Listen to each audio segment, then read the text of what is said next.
Hello, good morning student. स्वागत है आप सभी का आज के सेशन में। कैसे हैं सभी लोग? Good morning all of you. Good morning all of you. Good morning. Good morning Ayush. Good morning बच्चे। Good morning. चलिए स्टार्ट करेंगे आज के सेशन को। और आज के सेशन के बारे में थोड़ा सा मैं आपको बता दूं पहले कि हम क्या करने वाले हैं।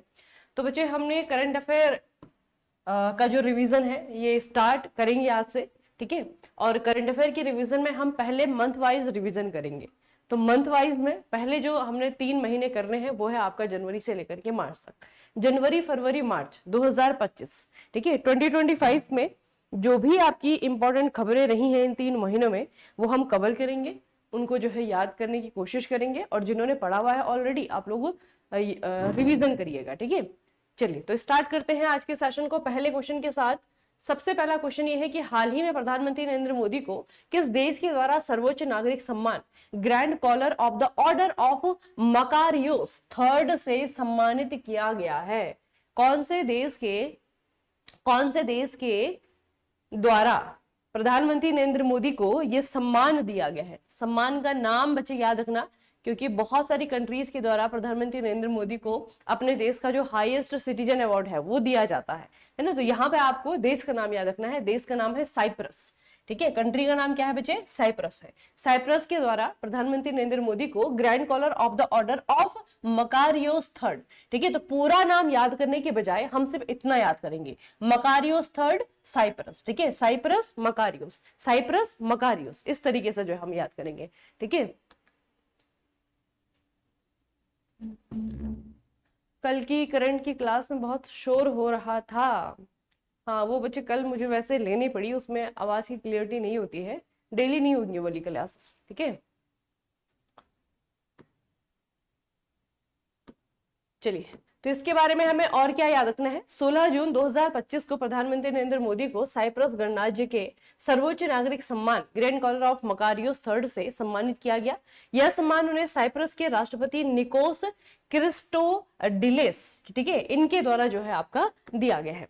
अब ये बच्चे आपका सम्मानित हुआ है, घोषणा ये पहली हो गई थी, ठीक है।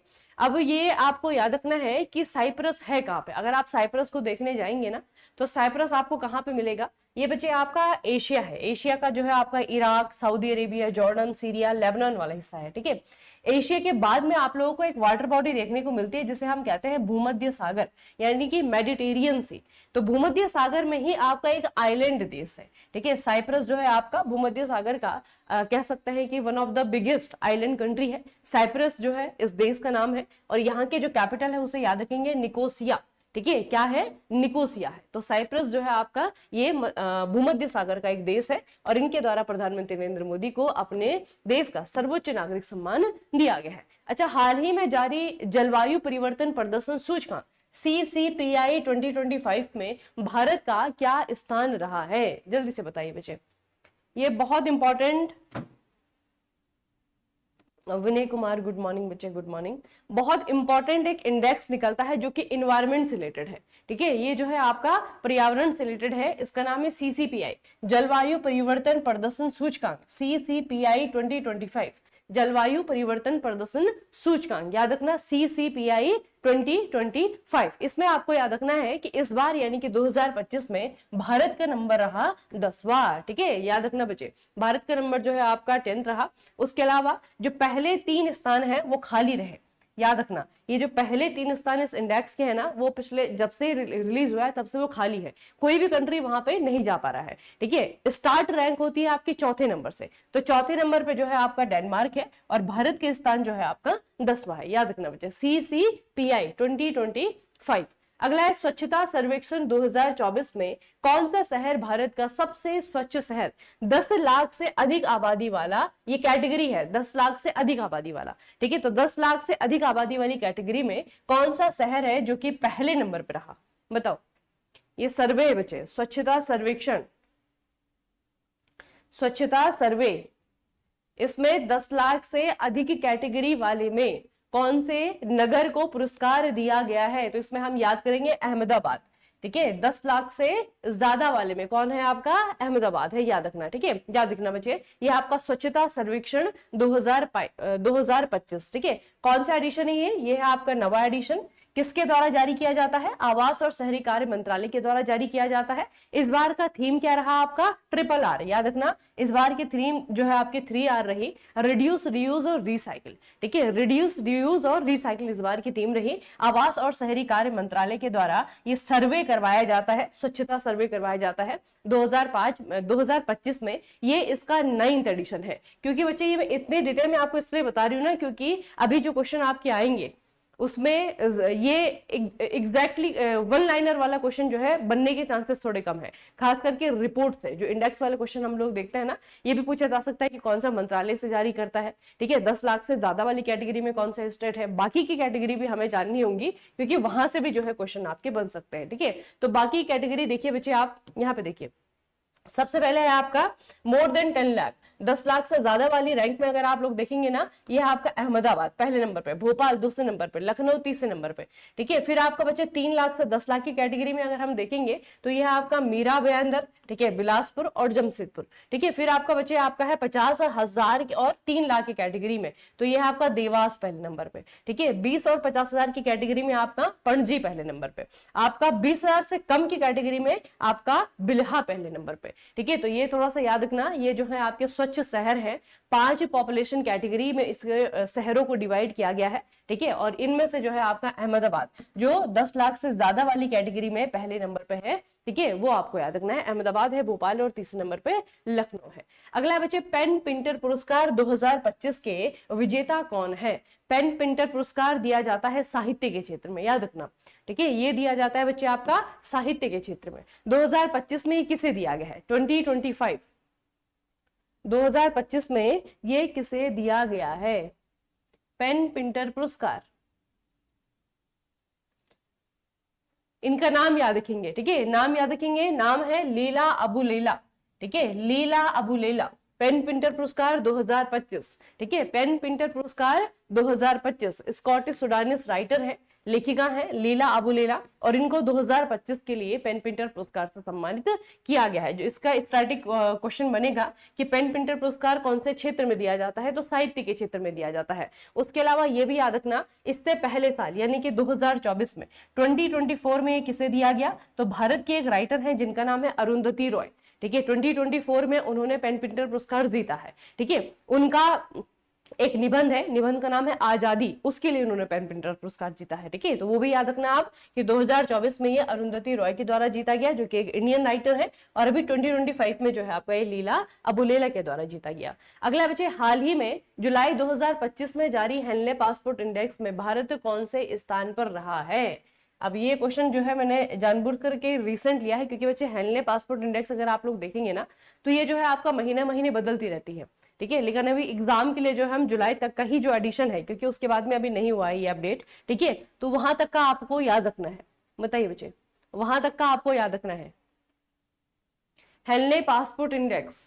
इसमें आपको बताना है भारत का क्या स्थान रहा है, भारत कौन से नंबर पे रहा है, ये आपको याद रखना है 77th प्लेस पे। ठीक है, 77th प्लेस पे रहा है, जो कि 2025 का Q2 है। ठीक है, 2025 का जो सेकंड क्वार्टर है उसमें जो है आपका ये इंडेक्स जारी किया गया है, और उसमें आपको याद रखना है कि जो सबसे पहले नंबर पे देश है वो है आपका सिंगापुर। ठीक है, और जापान, और तीसरा है आपका दक्षिण कोरिया जो है आपका ये दूसरे नंबर पे है। ठीक है, तो ये याद रखना है बच्चे कि भारत का स्थान 77th है, और अभी जो है 2025 के लिए जो सेकंड क्वार्टर है उसका जो है आपका इंडेक्स जारी हो चुका है, तो उसी का हमें रिजल्ट भी याद रखना है। ठीक है, याद रखना चाहिए, ये है आपका Henley passport index.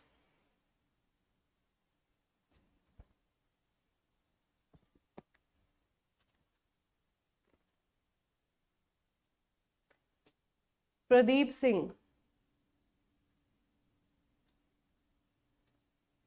Fluid mechanics और हाइड्रोलिक का क्लास का एप्लीकेशन पर नहीं है। अच्छा ठीक है बच्चे, बता दूंगी मैं। ठीक है, इन्फॉर्म कर दिया जाएगा टीम को।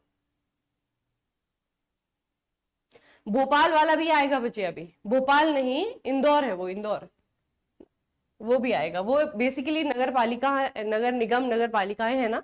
ठीक है, और उसमें थोड़ा सा आपका सर्वे अलग है। ठीक है, इसे थोड़ा सा याद रखना, ये आपका अहमदाबाद है 10 लाख से ज्यादा वाली कैटेगरी में।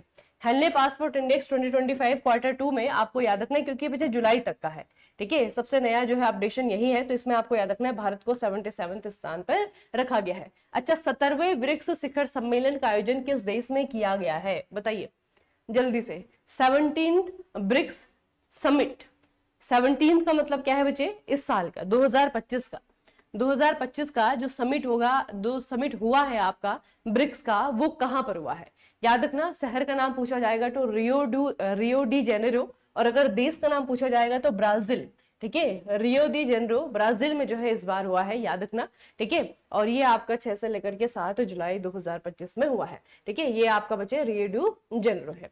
अच्छा, उसके अलावा आपको याद रखना है बच्चे कि ब्रिक्स का जो समिट है वो अगले साल और अगले से अगले साल, यानी कि 2026 में और 2027 में कौन से देशों के द्वारा होस्ट किया जाएगा। तो 2026 में अगर हम देखेंगे बच्चे तो इंडिया के द्वारा होस्ट किया जाएगा, और 2027 में अगर हम देखें तो ये जो है चाइना के द्वारा होस्ट किया जाएगा, ठीक है। इन दोनों को भी याद रखना, भारत वाले को खास करके याद रखना, 2026 में जो है भारत ने इसे होस्ट करना है, और 2027 में जो है आपका चाइना के द्वारा होस्ट किया जाएगा। अभी यानी कि 2025 में इसे जो है आपका किसके द्वारा, ब्राजील के द्वारा होस्ट किया गया है। अगला है, हाल ही में कौन सा राज्य भारत का पहला डिजिटल साक्षर राज्य बना है, बताओ।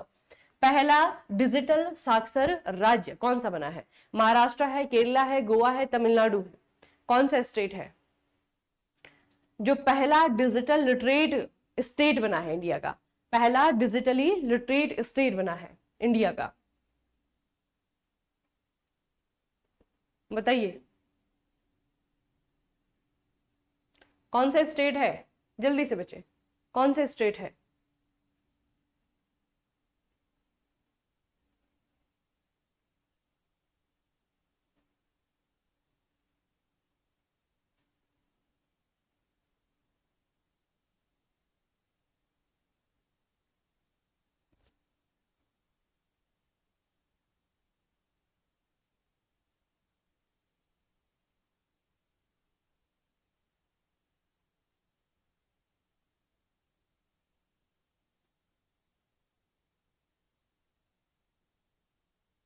ये है आपका केरला, ठीक है, राजस्थान नहीं है बच्चे, केरला, ठीक है, केरला है।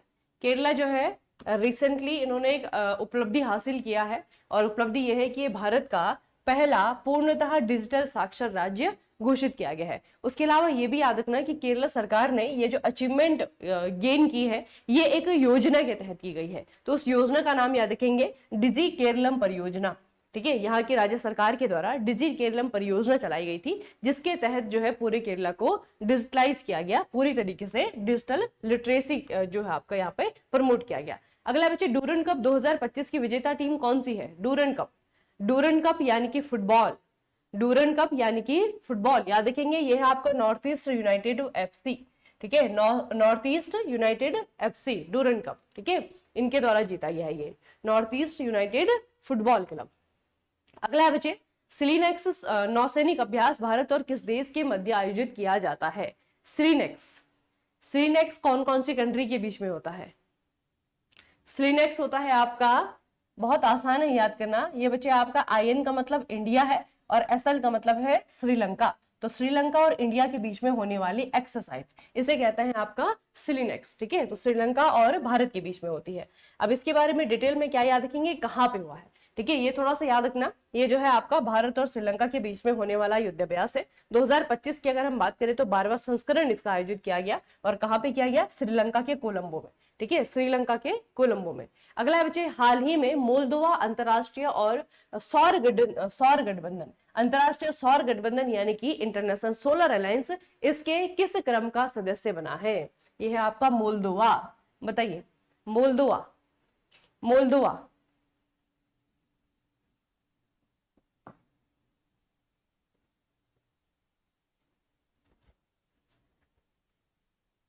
बताइए बच्चे, मोल्दोवा, ये मोल्दोवा आपका कहां पर है, कंट्री क्या है, कहां पर है, ये भी याद रखेंगे थोड़ा सा, और ये मुझे बताइए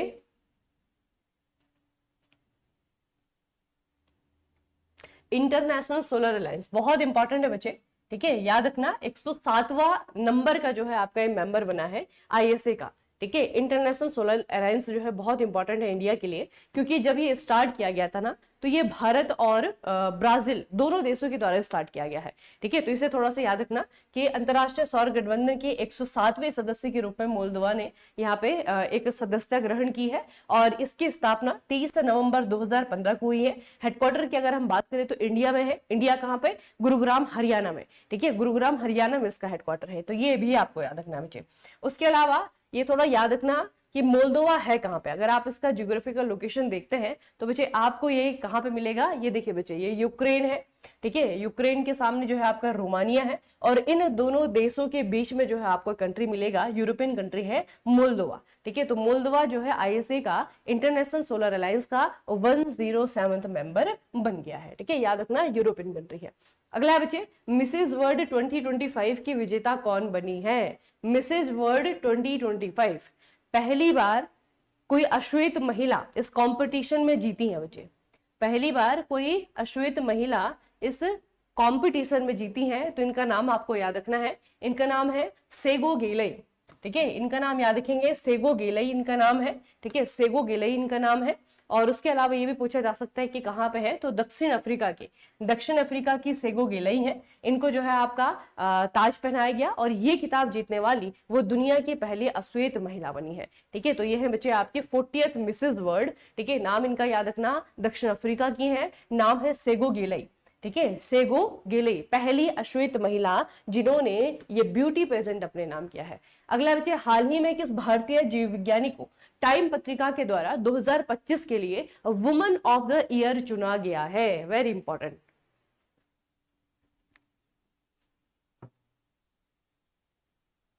बताइए।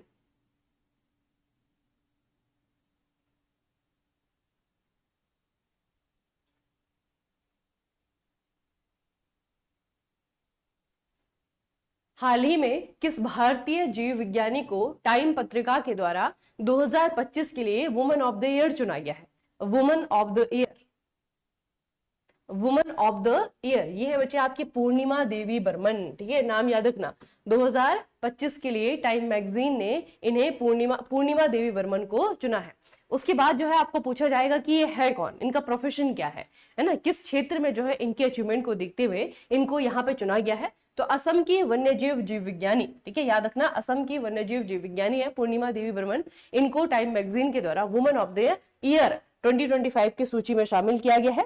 और यहाँ पे बच्चे आपका ये जो पूरी टाइम मैगजीन की सूची जो निकली है ना, इसमें शामिल होने वाली दुनिया भर की 13 महिलाओं में से एक है वो। ठीक है, तो टोटल यहाँ पे कितनी महिलाओं को चुना गया है? टोटल जो है आपकी 13 महिलाओं को चुना गया है, और 13 में से एक जो है आपके भारतीय है। भारत में कहाँ से? ये असम से है। और एक जो है आपकी ये एनवायरमेंटलिस्ट है। ठीक है, वन्यजीव जीव विज्ञानी है, इनको जो है आपको यहाँ पे चुना गया है। तो नाम याद रखना, पूर्णिमा देवी बर्मन। ठीक है, अगला प्रश्न बच्चे, पशु कल्याण में उत्कृष्ट योगदान के लिए कॉर्पोरेट श्रेणी में किस संस्था व्यक्ति को प्राणी मित्र और जीव दया पुरस्कार दिया गया है? बताओ कौन सा इंस्टीट्यूट है इनमें से? पशु कल्याण में उत्कृष्ट योगदान के लिए कॉर्पोरेट श्रेणी में किस संस्था या फिर व्यक्ति को प्राणी मित्र और जीव दया पुरस्कार दिया गया है? अब यहाँ पे जो है आपकी अलग अलग समितियां हैं, अलग अलग ट्रस्ट है, इनमें से आपको बताना है कि किसे मिला है। राधे कृष्ण मंदिर हाथी कल्याण ट्रस्ट, श्री राम रतन दास जी वैष्णव गो सेवा समिति, श्री रमेश भाई वेल जी रूपालिया, श्री हरिनारायण सोनी। बताओ इनमें से किसे मिला है बच्चे? ये जो है आपके ट्रस्ट का नाम है। चलिए याद रखना, ये है बच्चे आपका राधे कृष्ण मंदिर हाथी कल्याण ट्रस्ट। ठीक है, आप लोगों ने वनतारा का नाम तो सुना होगा ना, वनतारा। ठीक है, जो कि किसका है? अंबानी इसका है ना। वनतारा जो है आपका एक तरीके से वहां पे उनके द्वारा ये कहा जा रहा है कि ये पशुओं को कंजर्व करने के लिए, उनको जो है आपका संरक्षण प्रदान करने के लिए बनाया गया एक जू है। ठीक है, प्राइवेट जू है। तो वनतारा के द्वारा बच्चे आपका पुरस्कार इनको दिया गया है, राधे कृष्ण मंदिर हाथी कल्याण ट्रस्ट। अगला है, फरवरी 2025 में किन्हें राष्ट्रीय धन्वंतरी आयुर्वेद पुरस्कार से सम्मानित किया गया? राष्ट्रीय धन्वंतरी आयुर्वेद पुरस्कार 2025 किसे दिया गया है?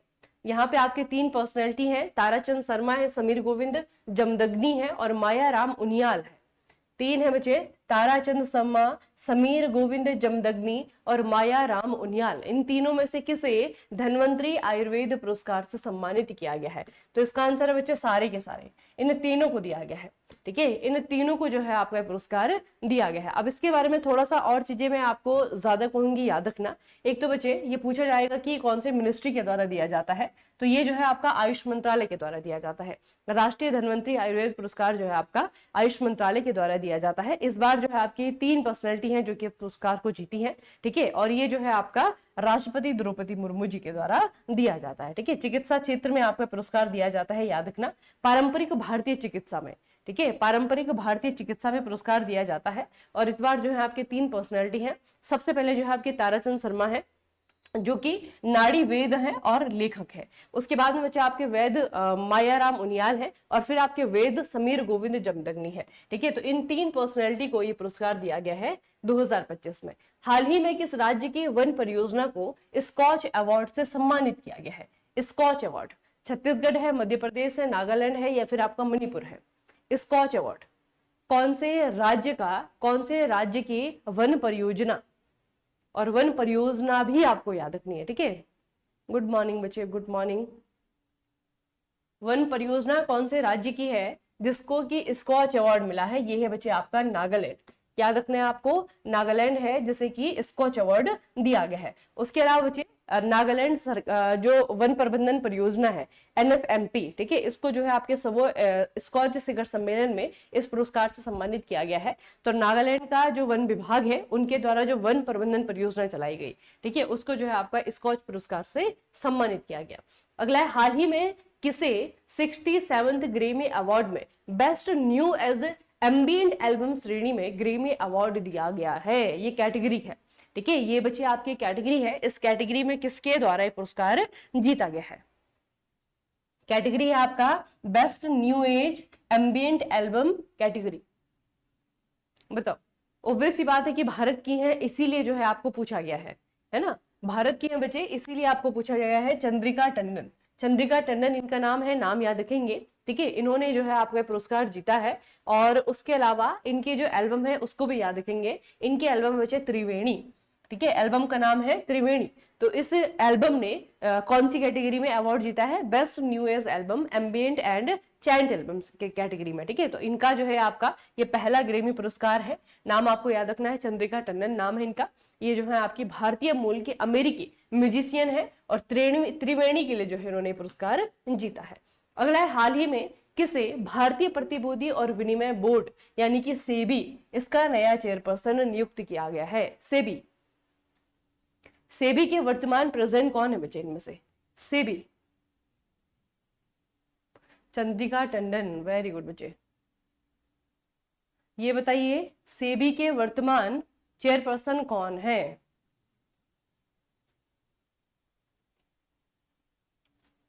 बताओ।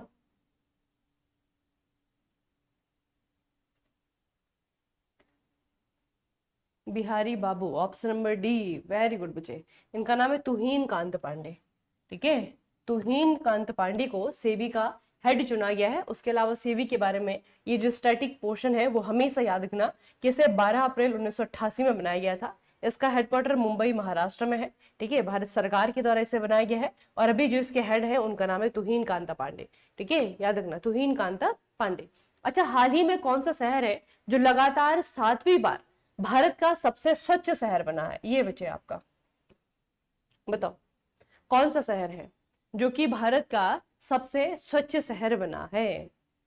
स्वच्छ सर्वे, मैंने आपको पहले ही बताया कि बच्चे सर्वे अलग होता है, और जो स्वच्छता सर्वे के लिए पुरस्कार दिए जाते हैं वो आपका अलग होता है ना? दोनों चीजें आपकी अलग अलग है।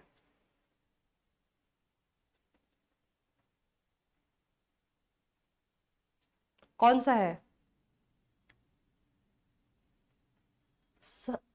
लगातार 7वीं बार, लगातार 7वीं बार, लगातार 7वीं बार बच्चे आपका पहले नंबर पे है इंदौर। ठीक है, लगातार 7वीं बार भारत में सबसे स्वच्छ शहर बना है इंदौर। ठीक है, ये जो बच्चे आपका है ना इंदौर, इनको बेसिकली अवार्ड दिया गया है।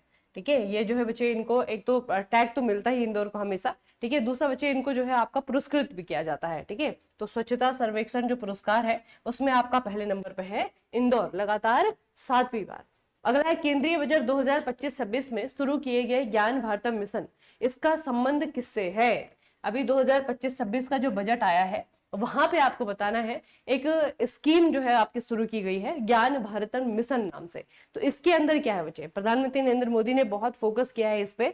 आप बताइए है किस चीज से रिलेटेड ये ज्ञान भारतम मिशन, ये किस चीज से रिलेटेड है बताओ, किस चीज से रिलेटेड है? हाँ, यहाँ पे इंदौर के बाद में दूसरे नंबर पे आपका सूरत।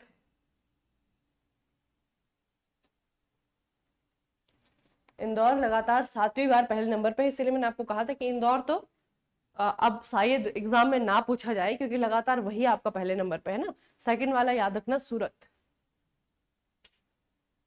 किसके लिए बच्चे? आपका पांडुलिपि विरासत का सर्वे, हाँ, पांडुलिपि विरासत का सर्वे करने के लिए, ठीक है।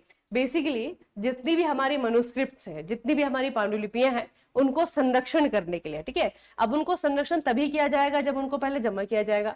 जमा करने के लिए उनका सर्वे करना जरूरी है, ठीक है। तो बच्चे ये याद रखना कि भारत सरकार ने जो है आपका जो ज्ञान भारतम मिशन है वो लॉन्च किया है पांडुलिपि के सर्वेक्षण के लिए, ठीक है, उसके संरक्षण के लिए भी, ठीक है। याद रखना बच्चे, ये अभी 2025-26 का जो आपका बजट है उसमें इसे इंट्रोड्यूस किया गया था। तो शैक्षणिक संस्थान, संग्रहालय, पुस्तकालय और निजी संग्रहों में रखी गई 1 करोड़ से अधिक पांडुलिपियों को संरक्षित करना क्या है, इसका मेन उद्देश्य है, मेन मोटिव है। हाल ही में किस राज्य ने सम्मान नागरिक संहिता यूसीसी का मसौदा तैयार करने के लिए न्यायाधीश रंजना देसाई की अध्यक्षता में समिति का गठन किया है? बताओ बच्चे, कौन सा स्टेट है? इससे पहले सिमिलर काम कर चुका है उत्तराखंड, ठीक है। इससे पहले यही काम उत्तराखंड ने किया था, उन्होंने भी एक कमेटी बनाई थी, उत्तराखंड की सरकार ने कमेटी बनाई थी। उसके बाद में जो है आपका कमेटी के रिकमेंडेशन के आधार पर ही यूसीसी लागू कर दिया गया है उत्तराखंड में। यहाँ पे भी आपका जो स्टेट है अगला, इन्होंने भी यही किया है, यूसीसी लागू किए जाने के लिए पहले एक कमेटी बनाई है, और कमेटी के हेड जो है बच्चे ये दोनों स्टेट में सेम है, ठीक है। जो उत्तराखंड में जो हेड थी रंजना देसाई, वही जो है आपकी यहाँ पे भी हेड है। रंजना देसाई की अध्यक्षता में इन्होंने भी आपका एक कमेटी बनाई है। ध्यान से ध्यान से ध्यान से, कौन सा स्टेट है ये? John, option number A, option number A Gujarat. Very good बच्चे, गुजरात है, गुजरात है बच्चे, गुजरात, ठीक है। उत्तराखंड के बाद में गुजरात, उत्तराखंड के बाद में गुजरात, ठीक है। दोनों जगह यूसीसी के लिए जो आपके हेड वो कमेटी बनाई गई ना, दोनों जगह एक चीज कॉमन है, इस कमेटी के जो हेड है वो है रंजना देसाई। गुजरात के मुख्यमंत्री वर्तमान में भूपेंद्र भाई पटेल, इन्होंने राज्य में समान नागरिक संहिता की आवश्यकता का आकलन करने के लिए उच्चतम न्यायालय के पूर्व न्यायाधीश यानी कि रंजना देसाई की अध्यक्षता में एक समिति गठित करने की घोषणा की है। इससे पहले उत्तराखंड 27 जनवरी 2025 को समान नागरिक संहिता लागू करने वाला भारत का पहला राज्य बन चुका है, ठीक है। जनवरी 2025 याद रखना बेटे, ठीक है। जनवरी 2025 में जो है उत्तराखंड ने अपने स्टेट में लागू कर दिया है यूसीसी। अगला बच्चे आपका एक एप्लीकेशन है स्वरेल, इसका संबंध, अच्छा इसे किसने लॉन्च किया है? इसे किसके द्वारा लॉन्च किया गया है? नाम से उसे समझ में आ रहा है, लेकिन फिर बताइए। स्वरेल इंडियन रेलवे है, दिल्ली मेट्रो है, मुंबई मेट्रो है, फिर कोलकाता मेट्रो है, किसके द्वारा लॉन्च किया गया है बताइए? किसके द्वारा लॉन्च किया गया है SwaRail?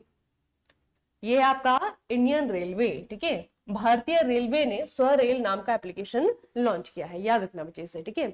Union ministry of railway यानी कि भारत का जो केंद्रीय रेल मंत्रालय है, उन्होंने एक नया सुपर एप्लीकेशन जिसका नाम है स्वरेल, इसे जो है आपका लॉन्च किया गया है। और बेसिकली बच्चे आपका ये क्या है, किसी भी रेलवे से रिलेटेड आप एप्लीकेशन देखते हैं ना, तो बहुत सारी चीजों के लिए अलग अलग चीजों के लिए अलग अलग जो है आप मोबाइल एप्लीकेशन डाउनलोड करते हैं। तो अभी बेसिकली क्या होगा कि स्वरेल में जितनी भी फैसिलिटीज जो है आपके रेलवे से रिलेटेड चाहिए, चाहे आपको ऑनलाइन बुकिंग करनी है या फिर चाहे आपको खाना ऑर्डर करना है, जो भी सर्विसेज आपको चाहिए, कोई आपका ग्रीवेंस आपको वहां पे दायर करनी है, ठीक है, तो किसी भी चीज से रिलेटेड जो है आपकी जो ऑनलाइन सर्विसेज है, वो सारी की सारी सर्विसेज जो है आपको एक ही एप्लीकेशन में दी जा रही है। और इसका नाम है आपका स्वरेल।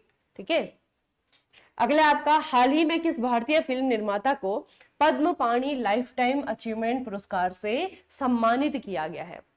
पद्म पाणि लाइफ टाइम अचीवमेंट पुरस्कार है, नाम याद रखना बच्चे इनका नाम है साई परांजपे। ठीक है, साई परांजपे इनका नाम है, इनको जो है आपका लाइफ टाइम अचीवमेंट पुरस्कार दिया गया है। ठीक है, भारतीय सिनेमा के प्रख्यात निर्देशक और लेखिका साई परांजपे को अजंता एलोरा अंतर्राष्ट्रीय फिल्म फेस्टिवल 2025 में पद्म पाणि लाइफ टाइम अचीवमेंट से सम्मानित किया गया है। तो साई परांजपे नाम याद रखना बच्चे इनका। अगला है, हाल ही में किस संस्था को संस्थागत श्रेणी में सुभाष चंद्र बोस आपदा प्रबंधन पुरस्कार 2025 से दिया गया है? बताओ, ये वाला तो आप लोगों को बहुत बार पढ़ाया हुआ है, बताइए बच्चे कौन सा है?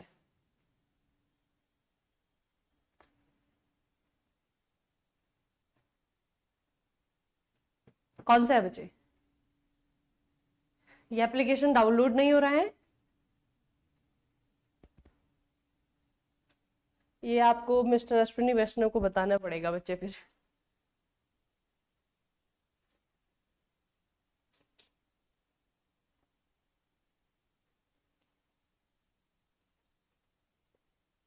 ये बहुत इंपॉर्टेंट है, option number A, Indian national centre for ocean information services. Very good बच्चे।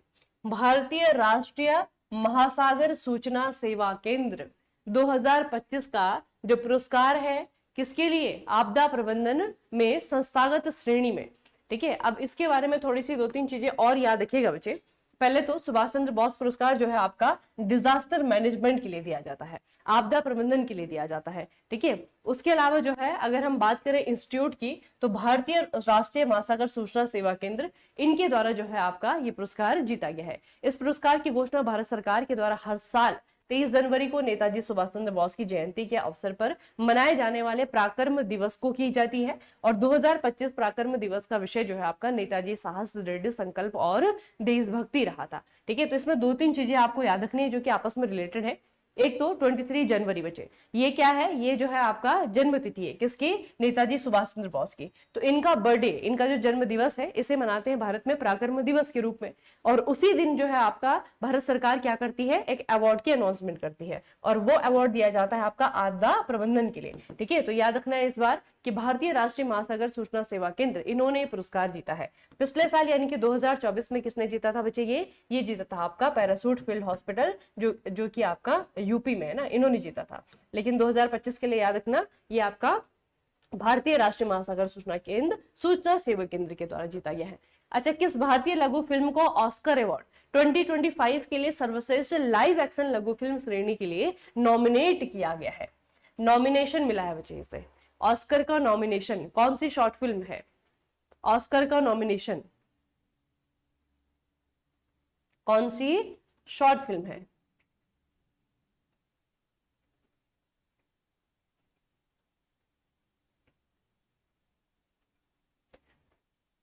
कौन सी शॉर्ट फिल्म है? याद रखना नाम है अनुजा। ठीक है, कौन सी लघु फिल्म है, शॉर्ट फिल्म है जिसे ये नॉमिनेशन मिला है? कौन सी कैटेगरी में बच्चे? ये है आपकी लाइव एक्शन लघु फिल्म। ठीक है, लाइव एक्शन शॉर्ट फिल्म की कैटेगरी में जो है इसे नॉमिनेशन मिला है 2025 के लिए। ठीक है, याद रखना बच्चे। ये गुनीत मोंगा और प्रियंका चोपड़ा की फिल्म अनुजा को best live action short category में नॉमिनेशन मिला है। ठीक है, नाम याद रखना मूवी का, अनुजा। अगला है बच्चे, 2025 में दिए गए पद्म पुरस्कारों के संबंध में निम्नलिखित में से कौन सा विकल्प सही है? यानी कि 2025 में कितने पद्मश्री मिले हैं, कितने पद्म भूषण मिले हैं, कितने पद्म विभूषण मिले हैं? बताओ, 2025 की बात हो रही है बच्चे, 2025 कितने लोगों को ये पुरस्कार मिले हैं? गुड मॉर्निंग विवेक, गुड मॉर्निंग बच्चे, बताइए।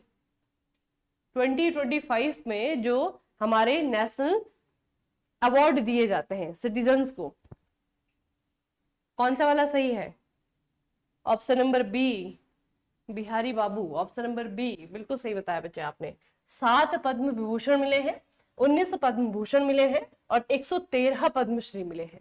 ठीक है, याद रखना, 7 पद्म विभूषण, 19 पद्म भूषण और 113 पद्म श्री मिले हैं। उनमें से जो 7 हैं यानी कि सबसे इंपॉर्टेंट होते हैं आपके पद्म विभूषण, इन 7 का नाम याद रखना बच्चे। ठीक है, एक एक करके बता रही हूँ। सबसे पहला नाम है आपका डी नागेश्वर रेड्डी, ठीक है, मेडिसिन से इनका संबंध है, तेलंगाना स्टेट के हैं।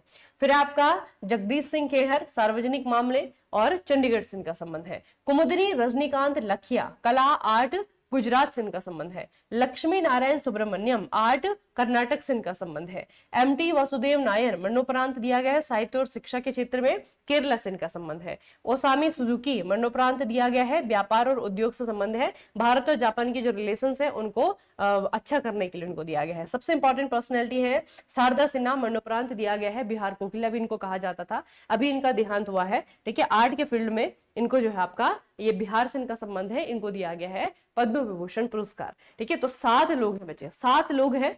और जो सबसे इंपॉर्टेंट पर्सनैलिटी यहाँ पे जो पूछे जाएंगे ना, जैसे कि आपके बच्चे शारदा सिन्हा है, ऑलरेडी बहुत सारे एग्जाम में जो है आ चुका है इनका क्वेश्चन, ठीक है। दो तरीके से आपके इंपॉर्टेंट है। एक तो बच्चे हाल ही में इनका देहांत हुआ है, ठीक है। उसके बाद क्या हुआ कि मरणोपरांत भारत सरकार ने इनको सम्मानित भी कर दिया, तो 2 तरीके से जो इंपॉर्टेंस बढ़ जाती है, ठीक है। और दूसरा बच्चे कल्चर है ना, क्योंकि बिहार में अगर आप लोग देखेंगे एक त्योहार है जो बहुत ज्यादा मनाया जाता है, वो है आपका छठ का पर्व, है ना। छठ का पर्व अभी आने वाला है छठ। तो छठ के पर्व में बच्चे आपका क्या होता है ना, बेसिकली वहां पे आपका बहुत सारे गाने होते हैं जो कि उनकी अपनी भाषा में गाए जाते हैं, मतलब बिहार में जो आपके बोलियां हैं, भाषाएं हैं, उनमें गाए जाते हैं। तो ये जो है आपकी बिहारी भाषा, बिहार में जो है आपका उनकी लैंग्वेज की बहुत ही फेमस सिंगर थी, लोकप्रिय सिंगर भी थी, ठीक है। और इनका जो है हाल ही में देहांत हुआ है, बिहार कोकिला के नाम से इन्हें जाना जाता है, ठीक है। तो शारदा सिन्हा जी को याद रखना, इनको जो है आपका पुरस्कार दिया गया है। ओसामू सुजुकी, मरणोपरांत दिया गया है व्यापार और उद्योग के क्षेत्र में, ठीक है। अगला है बच्चे, गणतंत्र दिवस 2025 में प्रदर्शित झांकियों में से किस राज्य की झांकी को पहला स्थान प्राप्त हुआ है? बताओ। फर्स्ट प्लेस कौन से स्टेट को मिला है? यूपी है, त्रिपुरा है, आंध्रा है, गुजरात है? यूपी, त्रिपुरा, आंध्रा, गुजरात। पहला नंबर 2025 की झांकी में कौन सा स्टेट है? यूपी। Very good. यूपी जो है आपका पहले नंबर पे रहा है, ठीक है। इनकी झांकी में क्या था बच्चे? महाकुंभ था, ठीक है। क्योंकि हर स्टेट की जो टेबुलर होती है, जो झांकी होती है ना, उसमें जो है अलग अलग प्रकार की थीम होती है, हर साल नई थीम होती है। तो इस साल यूपी की जो झांकी थी, जिसको कि पहला स्थान मिला है, इस यूपी की झांकी में जो है आपका क्या था? महाकुंभ 2025 था, ठीक है। महाकुंभ 2025 को जो है आपका रखा गया था। दूसरा जो है बच्चे आपका त्रिपुरा है, दूसरा जो है आपका त्रिपुरा था। त्रिपुरा ने जो है आपका, त्रिपुरा में जो 14 देवताओं की पूजा होती है, फिर जो खर्ची पूजा है यहाँ पे, ठीक है, खर्ची पूजा। तो यहाँ से क्वेश्चन ये भी बन सकता है कि खर्ची पूजा कहाँ का त्योहार है, तो ये आपका त्रिपुरा का है, ठीक है। उसके बाद बच्चे आपका आंध्र प्रदेश का बच्चे, यहाँ पे आपका एक फेस्टिवल है एटीकोपक्का बोमल्लू, ठीक है। बेसिकली मतलब ये आपके क्या है, त्योहार नहीं, सॉरी, आर्ट एंड कल्चर से रिलेटेड है। यहाँ पे बच्चे आपके खिलौने होते हैं, ठीक है, खिलौने होते हैं जो कि इको फ्रेंडली होते हैं, इन्वायरमेंट फ्रेंडली होते हैं। इनको जो है आपका लकड़ी से बनाया जाता है, ठीक है। तो लकड़ी के खिलौने हैं ये, याद रखना। एटीकोपक्का बोमल्लू, आपको पूछा जाएगा कहाँ की आर्ट है, तो ये आंध्र की आर्ट है। तो ये 3 चीजें जो है आपकी पहली, दूसरी और तीसरी कैटेगरी में जो है आपकी रखी गई है, ठीक है। उसके बाद बच्चे आपका एक और याद रखना, जो मंत्रालय होते हैं, जितनी भी मिनिस्ट्रीज होती हैं, उनकी अपनी अपनी झांकियां निकलती हैं। तो सबसे अच्छी जो झांकी थी ना, वो बच्चे आपकी थी जनजातीय कार्य मंत्रालय, ठीक है। जनजातीय गौरव वर्ष जो है आपका 2025 को जो है आपका जनजातीय गौरव वर्ष के रूप में मनाया जा रहा है इस मंत्रालय के द्वारा। तो उन्होंने जो है आपका जनजातीय कार्य मंत्रालय के द्वारा यही झांकी निकाली गई थी, ठीक है। तो इस मंत्रालय की झांकी को सबसे अच्छी झांकी बताया गया था, ठीक है। तो इस तरीके से स्टेट में याद रखना और मिनिस्ट्रीज में आपको याद रखना है। अगला बच्चे, हाल ही में जारी ग्लोबल फायर पावर इंडेक्स 2025 में भारत कौन से स्थान पर रहा है? Global fire power index 2025 Bharat कौन से स्थान पर रहा है? Global fire power index. Good morning बच्चे, गुड मॉर्निंग।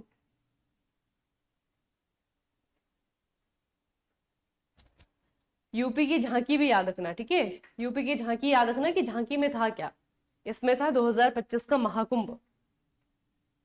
भारत कौन से नंबर पे रहा है बच्चे? चौथे नंबर पे रहा है। वेरी गुड, ये है आपका 4th प्लेस, ठीक है। याद रखेंगे, भारत जो है आपका चौथे नंबर पे रहा है। भारत से ऊपर कौन कौन से देश है? तो अमेरिका है, रसिया और आपका चाइना है। यूएसए, रसिया और चाइना, ये 3 जो है हमसे आगे है, ठीक है। याद रखना बच्चे। बाकी इस रैंकिंग में टोटल कितनी कंट्रीज होती हैं? तो इस रैंकिंग में जो है आपके 145 कंट्रीज होते हैं। 145 में से जो है हमारा चौथा नंबर आया है। अगला है, हाल ही में कौन सा देश दुनिया का तीसरा सबसे बड़ा मेट्रो रेल नेटवर्क वाला कंट्री बन गया है? बताओ बच्चे कौन सा देश है? जापान है, चाइना है, अमेरिका है, भारत है? कौन सा देश है जो कि सबसे बड़ा मेट्रो नेटवर्किंग वाला कंट्री बन गया है? बताओ। Option number D, India. Very good बच्चे, वेरी गुड। ये है आपका अपना इंडिया। भारत जो है 2025 में क्या हुआ है? दुनिया का तीसरा सबसे बड़ा मेट्रो रेल नेटवर्क वाला कंट्री बन गया है। ठीक है, याद रखना। देश के 11 राज्यों, 23 शहरों और 1000 किलोमीटर से ज्यादा की दूरी तय करने वाली मेट्रो प्रणाली विकसित की गई है। इस बड़े नेटवर्क के साथ में भारत अब चीन, अमेरिका के बाद दुनिया का तीसरा सबसे बड़ा मेट्रो रेल नेटवर्क वाला कंट्री बन गया है। ठीक है, तो इसमें से बच्चे याद रखने वाली चीजें क्या है? ये जो आपके किलोमीटर है ना, इसे याद रखना। ये भारत में टोटल जो मेट्रो नेटवर्किंग है वो कितने किलोमीटर का है? तो याद रखना लगभग 1000 किलोमीटर का जो है आपका मेट्रो नेटवर्किंग है। और हर शहर में आप लोग देखते हैं जहां पर कि मेट्रो नहीं है और जो आपका एक अच्छा शहर है जहां पर पॉपुलेशन ज्यादा है वहां पे मेट्रो बन रही है ना, तो अंडर कंस्ट्रक्शन में बहुत सारा काम चल रहा है, लेकिन जितना है हमारे पास में जो इस्तेमाल हो रहा है वो आपको याद रखना है। लगभग 1000 किलोमीटर का रेलवे मेट्रो रेलवे नेटवर्क जो है हमने बना लिया है। ठीक है, याद रखना बच्चे। 11 राज्य और 23 शहरों में। अच्छा, हाल ही में नीति आयोग के द्वारा जारी वित्तीय स्वास्थ्य सूचकांक FHI के पहले संस्करण में कौन सा राज्य शीर्ष स्थान पर रहा है? वेरी वेरी इंपॉर्टेंट बच्चे, बहुत बार पढ़ाया होगा आप लोगों को। पहला एडिशन है, नीति आयोग ने पहली बार इस रिपोर्ट को जारी किया है। वेरी इंपॉर्टेंट, याद रखो। वित्तीय स्वास्थ्य सूचकांक FHI, financial health index, NITI Aayog के द्वारा जो हमारे स्टेट है बच्चे, हमारे राज्य है ना, उन राज्यों को जो है आपका एक तरीके से उनके जो फाइनेंशियल हेल्थ है उसे जांचने के लिए, उसे मेजर करने के लिए इंडेक्स जारी किया है और 2025 में से पहली बार किया गया है। तो यहां से क्वेश्चन ये भी पूछा जा सकता है कि किसने जारी किया है। पहले तो आप इंडेक्स का नाम याद रखना और फिर याद रखना बच्चे। पटना में मेट्रो आ गया है, बधाई हो बच्चे आपको, बिहारी बाबू।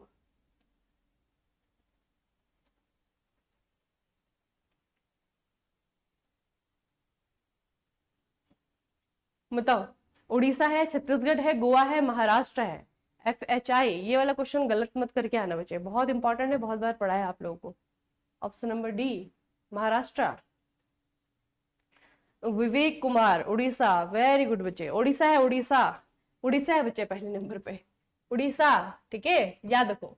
FHI वित्तीय स्वास्थ्य सूचकांक के पहले एडिशन में कौन सा स्टेट है जो पहले नंबर पर रहा है? तो ये स्टेट है अपना उड़ीसा। ठीक है, ये स्टेट है अपना उड़ीसा। उसके अलावा बच्चे ये क्या क्या पूछा जा सकता है? तो एक तो सूचकांक का नाम याद रखना, किसने जारी किया है? नीति आयोग ने जारी किया है। कौन सा एडिशन है? पहला एडिशन है। अब इसके बारे में कुछ बहुत इंपॉर्टेंट चीजें जो कि आपके बहुत काम आएंगी बच्चे। रिपोर्ट में 5 प्रमुख उप सूचकांकों, कौन कौन से सूचकांक है? व्यय की गुणवत्ता, राजस्व जुटाना, वित्तीय विवेक, ऋण सूचकांक, ऋण स्थिरता के साथ साथ राज्य विशेष चुनौतियों और क्षेत्रों में अंतर्दृष्टि आधार पर 18 प्रमुख राज्यों के वित्तीय स्वास्थ्य का व्यापक मूल्यांकन किया गया। ठीक है, इसमें से क्या पूछा जा सकता है? बेसिकली बच्चे कोई भी इंडेक्स आप लोग देखें ना, कोई भी हम रिपोर्ट पढ़ते हैं, इंडेक्स पढ़ते हैं, वो किसी ना किसी आधार पर बनी होती है। ठीक है, तो इस पे आपको याद रखना है कि 5 आधार है, या फिर कह सकते हैं कि इस सूचकांक के अंदर भी जो है आपके 5 और सूचकांक है। ठीक है, और उन 5 सूचकांकों में बच्चे आपका उड़ीसा पहले नंबर पे आता है, छत्तीसगढ़ दूसरे पे है, तीसरे पे आपका गोवा है। ठीक है, तो 67.8 के साथ में उड़ीसा है, 55.2 नंबर के साथ में छत्तीसगढ़ और 53.6 नंबर के साथ में तीसरे नंबर पे आपका गोवा। अगला क्वेश्चन है, हाल ही में लॉन्च किए गए मिशन मौसम को पृथ्वी विज्ञान मंत्रालय के किस संस्थान के द्वारा क्रियान्वित किया जाएगा, इंप्लीमेंट किया जाएगा? बताओ इसे।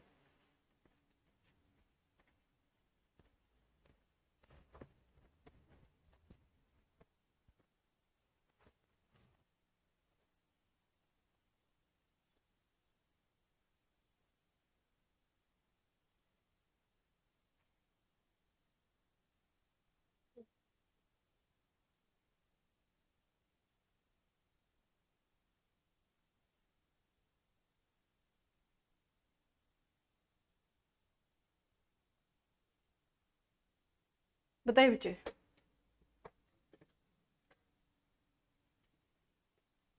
पहले तो मिशन का नाम याद रखना, मिशन मौसम। ठीक है, कौन से मिनिस्ट्री के द्वारा बच्चे इसे लॉन्च किया गया है? यह आपका पृथ्वी विज्ञान मंत्रालय, इस मिनिस्ट्री के द्वारा इसे लॉन्च किया गया है।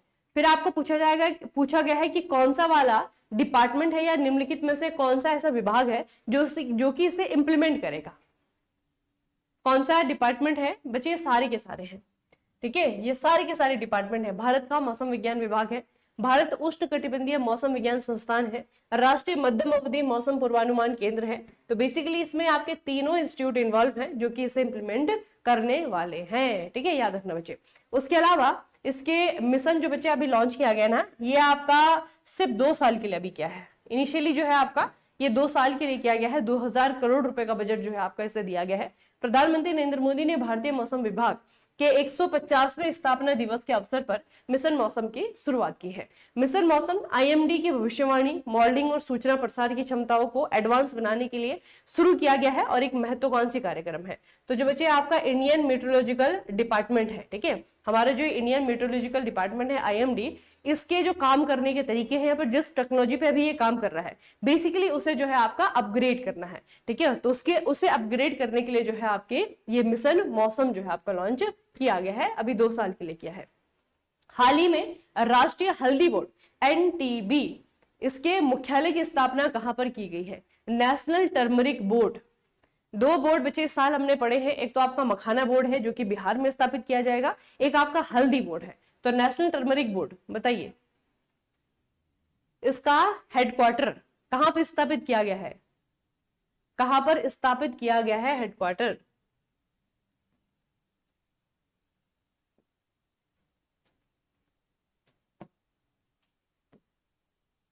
याद रखना बच्चे, ये है आपका तेलंगाना, ठीक है, Telangana national turmeric board NTB. इसका हेडक्वार्टर जो है आपका तेलंगाना के निजामाबाद में है, याद रखना इसे, ठीक है, तेलंगाना के निजामाबाद में है। इसके पहले अध्यक्ष के रूप में चुना गया है पल्ले गंगा रेड्डी, ठीक है, पल्ले गंगा रेड्डी को इसके हेड के रूप में चुना गया है। उसके अलावा बच्चे आपका ये कब नेशनलाइज किया गया या फिर कब ये आपको शेड्यूल किया गया? तो 4 अक्टूबर 2023 को भारत सरकार ने इसे अधिसूचित किया था, लेकिन औपचारिक रूप से इसका उद्घाटन 14 जनवरी 2025 को केंद्रीय मंत्री श्री पीयूष गोयल के द्वारा किया गया है। तो बहुत इंपॉर्टेंट न्यूज है, इसे याद रखना। इसके पहले अध्यक्ष इंपॉर्टेंट है, इसका हेडक्वार्टर इंपॉर्टेंट है, ठीक है, इसकी घोषणा या फिर इसका ऑफिशियल अनाउंसमेंट कब हुआ है? तो ये भी आपको याद रखना है कि जनवरी 2025 में इसे ऑफिशियली जो है आपका एस्टैब्लिश किया गया, किसके द्वारा? हमारे जो मिनिस्टर हैं पीयूष गोयल साहब, उनके द्वारा। अगला बच्चे, हाल ही में राष्ट्रीय स्वास्थ्य मिशन एनएचएम को कितने साल के लिए बढ़ाया गया है? नेशनल हेल्थ मिशन कितने साल के लिए बढ़ा दिया गया है?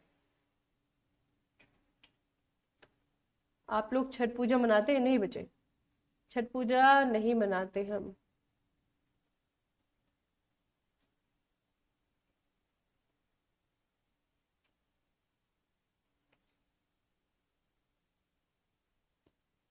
गुड मॉर्निंग सम्राट, गुड मॉर्निंग बच्चे।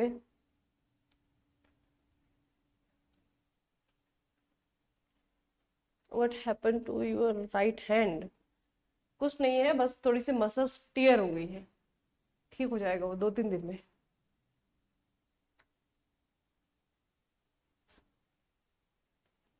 बताओ बच्चे, कितने साल के लिए बढ़ाया गया है इसे? 5 साल के लिए बढ़ाया गया है, ठीक है, 5 साल के लिए जो है इसे बढ़ा दिया गया है। एनएचएम के बारे में आपको और क्या याद रखना है?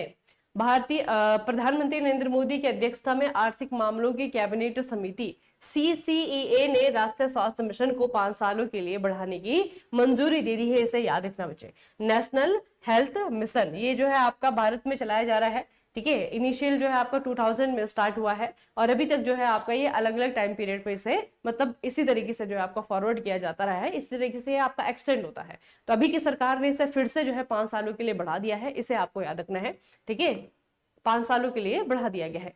एंगेजमेंट पोर्टल का संबंध निम्नलिखित में से किस केंद्रीय मंत्रालय से है? एंगेजमेंट पोर्टल, एंगेजमेंट पोर्टल कौन से मिनिस्ट्री के द्वारा लॉन्च किया गया है?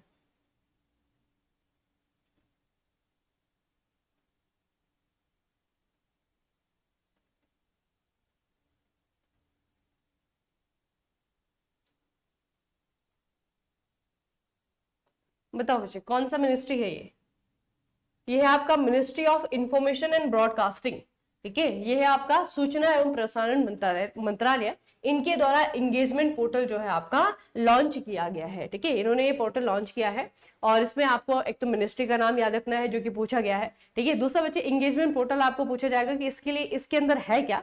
तो बेसिकली पोर्टल जो है ना आपका ये इस मिनिस्ट्री के एक्सक्लूसिव कंटेंट के लिए बनाया गया है। ठीक है, तो ये जो है इसी मिनिस्ट्री की जो भी आपका कंटेंट है या फिर मिनिस्ट्री से रिलेटेड जो भी आपका डेटा है ना उसके लिए जो है इसे आपको क्रिएट किया गया है ना। तो ये आपको बच्चे याद रखना है कौन सा मिनिस्ट्री इसमें इन्वॉल्व है।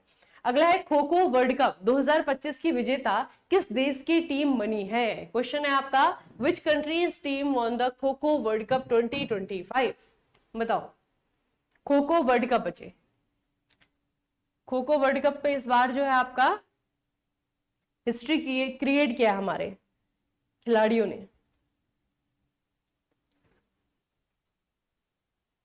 भारत, वेरी गुड, इंडिया ने जीता है।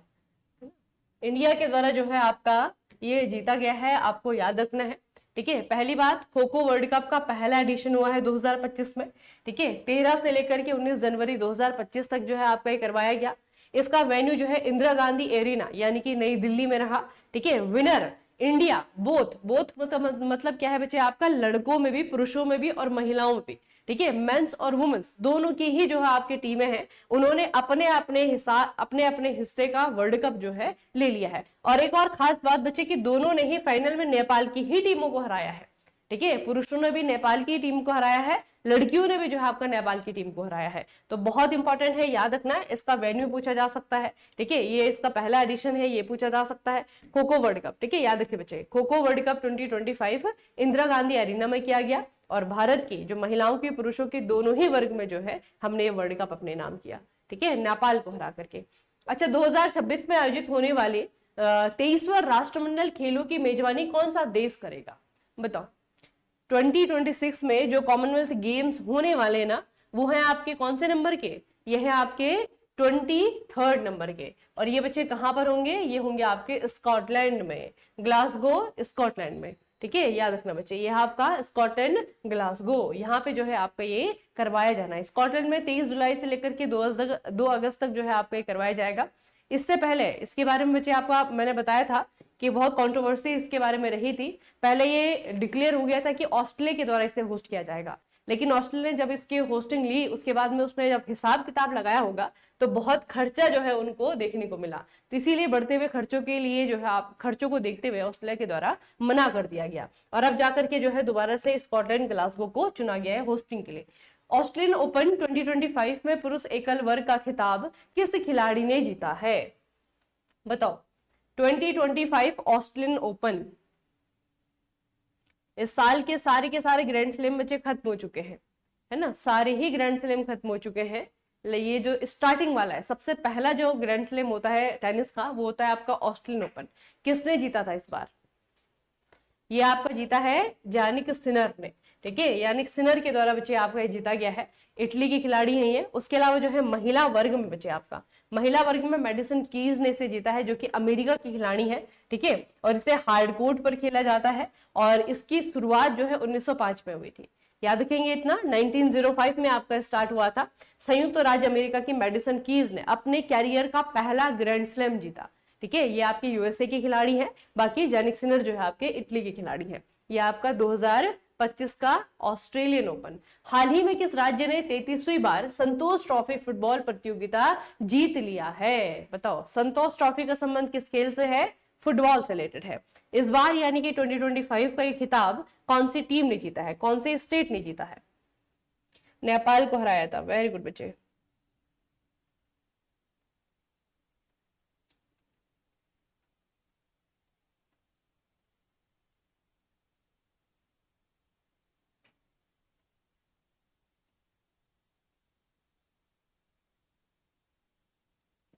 Rafael Nadal, अनवीश Kumar Pal,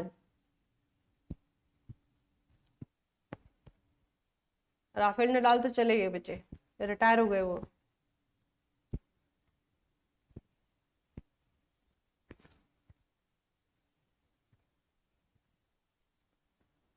DDA का फॉर्म बहुत एक्सपेंसिव था इसलिए नहीं भरा, ठीक किया आपने।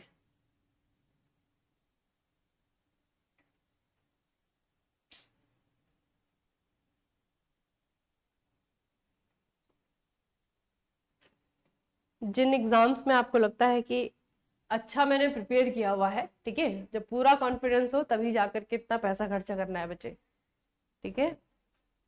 बाकी बहुत सारी अपॉर्चुनिटीज आती रहती हैं जहां पर कि कम खर्चे में आप लोग कर सकते हैं, भले ही वहां पे कम पोस्ट हो, लेकिन उनको मत छोड़ा कीजिए जो बाकी पोस्ट आती हैं आपकी।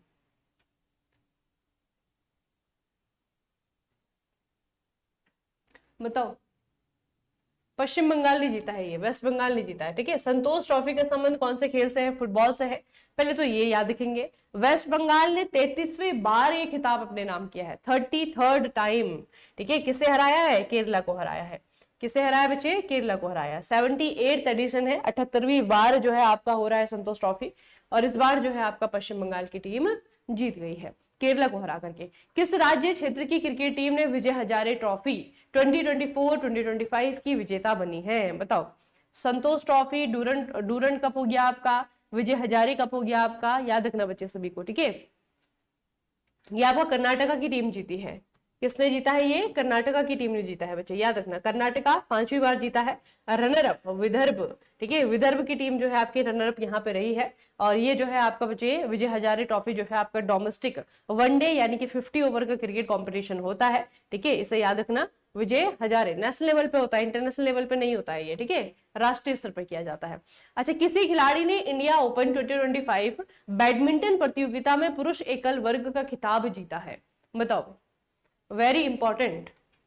इंडियन ओपन 2025 बैडमिंटन टूर्नामेंट, इसमें आपकी दो कैटेगरी है ना, एक आपका वुमेन्स का, एक आपका मेंस का है। तो बच्चे दोनों को ही याद रखना। अब यहाँ पे है तो ये इंडियन ओपन, लेकिन मेन सिंगल देखेंगे, वुमेन सिंगल देखेंगे, दोनों में ही जो है बाहर के ही खिलाड़ी जीते हैं, ठीक है। मेन सिंगल में बच्चे आपके विक्टर एक्सेल्सन जीते हैं जो कि डेनमार्क की हैं, और वुमेन सिंगल में जो है आपकी आंसो यंग जीती हैं जो कि साउथ कोरिया की हैं, ठीक है। तो एक आपके डेनमार्क की खिलाड़ी है, एक आपकी दक्षिण कोरिया की खिलाड़ी है। इन्होंने अपने वाले कैटेगरी में जीता है, इन्होंने अपने वाली कैटेगरी में जीता है, ठीक है। तो वुमेन सिंगल और मेन सिंगल दोनों को याद रखना है, इंडियन ओपन बैडमिंटन टूर्नामेंट। अच्छा, हाल ही में इसरो ने दूसरी पीढ़ी के नेविगेशन सैटेलाइट का सफल परीक्षण किया है, इसका नाम क्या रखा गया है? सेकंड जनरेशन का सैटेलाइट है बच्चे, नेविगेशन सैटेलाइट है, क्या नाम है इसका? सेकंड जनरेशन का नेविगेशन सैटेलाइट है ये। लॉन्च किसके द्वारा किया गया है? लॉन्च किया गया है इसरो के द्वारा। इसका नाम क्या रखा गया है? बताओ, इसका नाम क्या रखा गया है? कर्नाटका ने विदर्भ को हराया।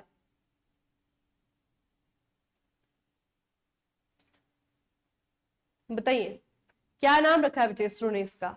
इसरो ने इसका नाम रखा है NVS-2, ठीक है। NVS-2 जो है इसका नाम रखा गया है, याद रखना। इसरो के द्वारा सफल परीक्षण इसका किया गया है 29 जनवरी 2025 को आंध्र प्रदेश के श्रीहरिकोटा से अपने नए पीढ़ी के उपग्रह NVS-2 नेविगेशन सैटेलाइट का सफल परीक्षण किया है, ठीक है। और जिस यान में बैठा करके इसे आसमान में भेजा है, यान का नाम है GSLV F-15, ठीक है। ये बच्चे इसका रॉकेट का नाम है। GSLV F-15 में बैठा करके NVS-2 को जो है आपका सफलतापूर्वक उसकी ऑर्बिट में प्लेस कर दिया गया है। आपको दूसरा प्रश्न जो यहां से पूछा जाएगा, ये कैटेगरी जो बच्चे करंट अफेयर की है ना, ये बहुत इंपॉर्टेंट है, ठीक है। स्पेस टेक्नोलॉजी के क्वेश्चन को मैं आपको सेपरेटली भी करवाऊंगी, अलग से भी जो है इसका आपका सेशन होगा। लेकिन जहां पे भी आप लोगों के नोट्स बने हुए हैं, वहां पे अगर आप लोगों ने कैटेगरी वाइज नोट्स बनाए ना, तो स्पेस वाले जहां पे नोट्स बने हैं उनको अच्छे से जो है आप रिवाइज करके जाइएगा, ठीक है। यहाँ से क्वेश्चन आने की सबसे ज्यादा चांसेस है। NVS-2 आपको पूछा जाएगा, NVS-2 ये किस तरीके का सैटेलाइट है? पहले तो है क्या, ये आपका सैटेलाइट है, फिर पूछा जाएगा कौन से प्रकार का सैटेलाइट है, तो ये आपका नेविगेशन सैटेलाइट है, ठीक है। NV से याद रखना है नेविगेशन, ठीक है। अगला बच्चे, हाल ही में भारत अंतरिक्ष में डॉकिंग करने वाला विश्व के किस क्रम का देश बना है? बताओ भाई, डॉकिंग, स्पेस डॉकिंग, भारत कौन से नंबर का देश बना है जिसने कि अंतरिक्ष में डॉकिंग करके दिखाई है? कौन से नंबर का देश बना है ये? चौथे नंबर का देश बना है बेटे, 4th कंट्री, ठीक है। Recently India became 4th country in the world to perform a space docking, ठीक है। स्पेस डॉकिंग मैंने आपको दिखाया भी था, आपको एक शॉर्ट भी भेजा है मैंने, इंटरस्टेलर मूवी का, है ना, वहां पे आपको बहुत अच्छे से दिखाया हुआ कि स्पेस डॉकिंग होती क्या है, ठीक है। तो वहां पे बच्चे आपके जो दो सैटेलाइट है, उनको जो है दो इंडिविजुअल सैटेलाइट्स है, उनको आपस में जोड़ करके फिर एक सैटेलाइट के जैसे काम करवाया जाता है, वो आपका इंटरनेशनल वो सॉरी आपका स्पेस डॉकिंग होता है। ठीक है, तो लॉन्चिंग डेट इसकी है दिसंबर 30 2024 की। कहां से लॉन्च किया गया था? श्रीहरिकोटा से लॉन्च किया गया था। जो व्हीकल था यानी कि रॉकेट था वो था आपका PSLV C60। ठीक है, और ये जो आपकी इसरो का बच्चे मिशन है ना, इसका नाम भी याद रखेंगे, बहुत इंपॉर्टेंट है। अगर फुल फॉर्म में है तो स्पेस डॉकिंग एक्सपेरिमेंट, शॉर्टकट में आपका स्पाडेक्स। ठीक है, तो याद रखना है आपको स्पेडेक्स या फिर स्पेस डॉकिंग एक्सपेरिमेंट नाम से एक मिशन आपका लॉन्च किया गया था 2024 में इसरो के द्वारा, और इसका जो है सफलतापूर्वक इन्होंने डॉकिंग करके दिखाई है 2025 जनवरी में। ठीक है, तो याद रखिएगा बच्चे, लॉन्च कब हुआ था? ये दिसंबर 2024 में, और सक्सेसफुल हुआ आपका जनवरी 2025 में। अगला है 2025 में नई दिल्ली के कर्तव्य पथ में आयोजित गणतंत्र दिवस समारोह में किस देश के राष्ट्र प्रमुख मुख्य अतिथि के तौर पर शामिल हुए थे? बताओ कहां के थे इस बार? कौन से देश से आए थे हमारे चीफ गेस्ट?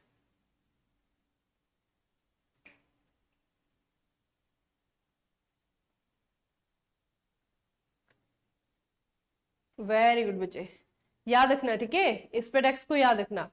जितने भी स्पेस से रिलेटेड करंट अफेयर आ रहे हैं या फिर आपने भी अगर प्लेलिस्ट बनाई हुई है तो नोट्स बनाए हुए हैं तो उस चैप्टर को अच्छे से पढ़ करके जाना। ठीक है, बहुत इंपॉर्टेंट रहेगा आपका। नाम भी याद रखना है इनका। ठीक है, रिपब्लिक ऑफ इंडोनेशिया के जो प्रेसिडेंट है, राष्ट्रपति है, इनका नाम है प्रबोवो सुबियांतो। ठीक है, इनका नाम याद रखेंगे। नाम इसलिए याद रखेंगे क्योंकि इनको हमने चीफ गेस्ट के रूप में बुलाया था अभी जो हमारा 76th रिपब्लिक डे हुआ था वहां पे। ठीक है, तो नाम याद रखेंगे इनका। राष्ट्रपति हैं कहाँ के? इंडोनेशिया के, प्रबोवो सुबियांतो इनका नाम है। इनको हमने चीफ गेस्ट के रूप में बुलाया था। अच्छा, हाल ही में कौन सा देश है जो कि ब्रिक्स का भागीदार देश बना है? बताओ भाई। ब्रिक्स बहुत इंपॉर्टेंट है इंडिया के लिए, है ना? मालूम है ना क्यों? हम इसके मेंबर है बच्चे, हम हैं इसके मेंबर। और कौन सा देश है जो कि ब्रिक्स का नया मेंबर बना है? ब्रिक्स का नया नवेला मेंबर है, कौन सा है इनमें से? बताओ जल्दी से, क्विक। नाइजीरिया है, ताइवान है, बांग्लादेश है, पाकिस्तान है? कौन सा कंट्री है ब्रिक्स में भागीदार देश बना है? सॉरी, मेंबर नहीं पूछा है, पार्टनरशिप कंट्री है ना, पार्टनर कंट्री पूछा हुआ है आपका। ठीक है, अब इसमें एक तो क्वेश्चन हमने ये पढ़ा है कि 2025 में ब्रिक्स का जो समिट है वो कहाँ पे हुआ है? तो ब्रिक्स का समिट जो है इस बार हुआ है आपका रियो दी जेनेरो यानी कि ब्राजील में। ठीक है, ये याद रखेंगे। उसके बाद ब्राजील ने नाइजीरिया को ब्रिक्स समूह का भागीदार देश, पार्टनर कंट्री के रूप में शामिल किए जाने की घोषणा की है। Nigeria, Belarus, Bolivia, Cuba, Kazakhstan, Malaysia, Thailand, Uganda और उज्बेकिस्तान के साथ मिलकर के नवा ब्रिक्स भागीदार देश बन गया है। ठीक है, तो ये बच्चे याद रखेंगे। अच्छा, ये भी बताओ कि ब्रिक्स का जो रीसेंट मेंबर है वो कौन सा है? ब्रिक्स का जो रीसेंट मेंबर है उसका नाम बताइए। ये पार्टनर स्टेट है बच्चे। ठीक है, मेंबर आपके अलग होते हैं, पार्टनर स्टेट आपके अलग होते हैं। तो ये आपका पार्टनर स्टेट है, नाम है नाइजीरिया, अफ्रीकन कंट्री है। हाल ही में किस देश की गठित कमेटी ने अपने संविधान से धर्मनिरपेक्ष शब्द को हटाने का प्रस्ताव दिया है? बताओ कौन से कंट्री ने किया है ये? सेक्युलरिज्म को हटाना है इनके कॉन्स्टिट्यूशन से। कौन से देश ने ये प्रस्ताव दिया है? नाइजीरिया, वेरी गुड बच्चे, नाइजीरिया। अच्छा, नाइजीरिया जो है आपका, नाइजीरिया तो है पार्टनर स्टेट। एक और क्वेश्चन मैंने आपको साथ में पूछा है कि कौन सा देश है जो कि इंडोनेशिया का मेंबर बना है रिसेंटली? मेंबर सॉरी, जो आपका मेंबर बना है ब्रिक्स का, उसका नाम भी बताओ।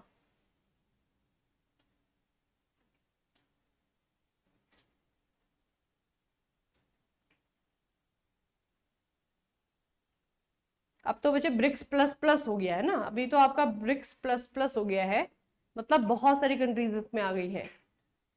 ये है आपका बांग्लादेश, वेरी गुड। बांग्लादेश की जो कमेटी है, कंट्रीज कमेटी है, उनके द्वारा ये प्रपोज किया गया है कि इनका जो संविधान है उसमें जो धर्मनिरपेक्ष शब्द है यानी कि सेक्युलरिज्म वर्ड है उसे हटाया जाए। ठीक है, सरकार के द्वारा गठित संविधान सुधार आयोग ने अपनी रिपोर्ट मोहम्मद यूनुस को जमा की है। इसमें संविधान से धर्मनिरपेक्षता, समाजवाद और राष्ट्रवाद जैसे शब्दों को हटाने का प्रस्ताव दिया गया है ना। तो बांग्लादेश में बच्चे अभी आपको पता ना स्टेबल गवर्नमेंट नहीं है। बांग्लादेश में जैसा नेपाल में होता उसी तरीके से बांग्लादेश में हुआ था ना, लास्ट ईयर वहां पे ये सारी की सारी घटनाएं हुई थी। उसके बाद में जो है यहाँ पे अभी जो चुनाव होते हैं, इलेक्शन होते हैं, वो नहीं हुए हैं। तो फिलहाल जो है देश की कमान जो है आपके मोहम्मद यूनुस के हाथ में है। ठीक है, तो ये जो है कंट्री को चला रहे हैं और साथ में जो है जो बांग्लादेश की आर्मी है वो जो है कंट्री को चला रही है। ठीक है, तो यहाँ पे बच्चे याद रखना है कि यहाँ पे कॉन्स्टिट्यूशन में सुधार करने के लिए, यहाँ के संविधान में सुधार करने के लिए एक कमेटी बनी हुई है। ठीक है, तो उसी कमेटी ने रिकमेंड ये किया है कि ये जो 3 शब्द है, एक है आपका धर्मनिरपेक्षता, एक है आपका समाजवाद और एक है आपका राष्ट्रवाद, इन तीनों को जो है संविधान से हटा दिया जाए। अगला है आपका भारतीय क्रिकेट कंट्रोल बोर्ड यानी कि बीसीसीआई का नया सचिव किसे चुना गया है? नया सचिव, secretary of BCCI Devajit Saikia.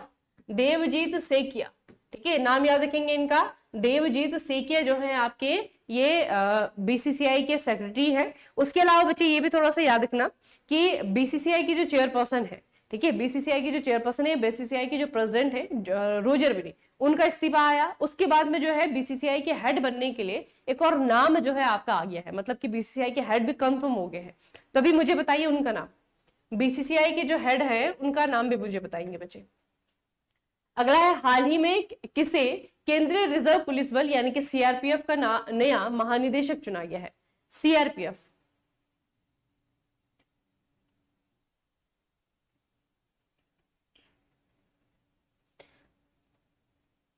हाँ इंडोनेशिया बना है बच्चे, इंडोनेशिया बना है, इंडोनेशिया बना है। ठीक है, याद रखो, इंडोनेशिया ब्रिक्स का रिसेंट मेंबर है। सीआरपीएफ केंद्रीय रिजर्व पुलिस बल के महानिदेशक के रूप में किसे चुना गया है? आईपीएस ज्ञानेंद्र प्रताप सिंह। ठीक है, इनका नाम याद रखेंगे। अभी मैंने आपको प्रश्न पूछा है बीसीसीआई के हेड कौन बनने वाले, अभी ऑफिशियल अनाउंसमेंट नहीं हुआ है, लेकिन वही जो है बनेंगे, है ना, उनको जो है ऑफिशियली अनाउंस किया जाएगा अगले महीने। क्या नाम है बच्चे उनका?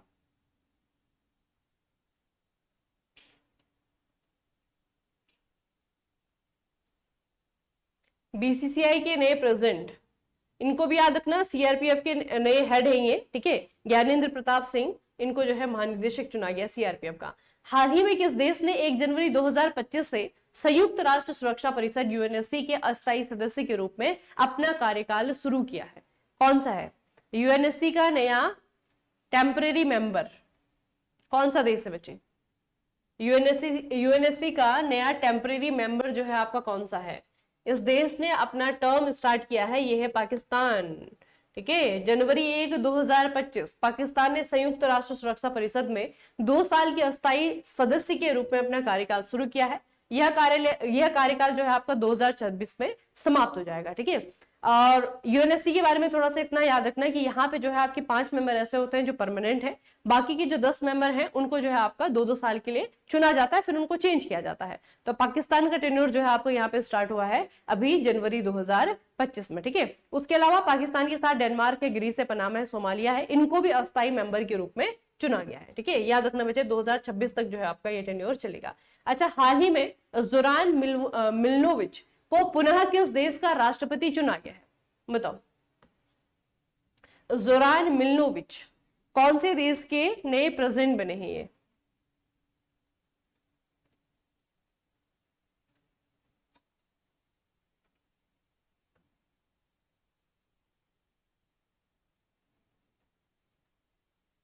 ये कंट्री है आपका क्रोएशिया।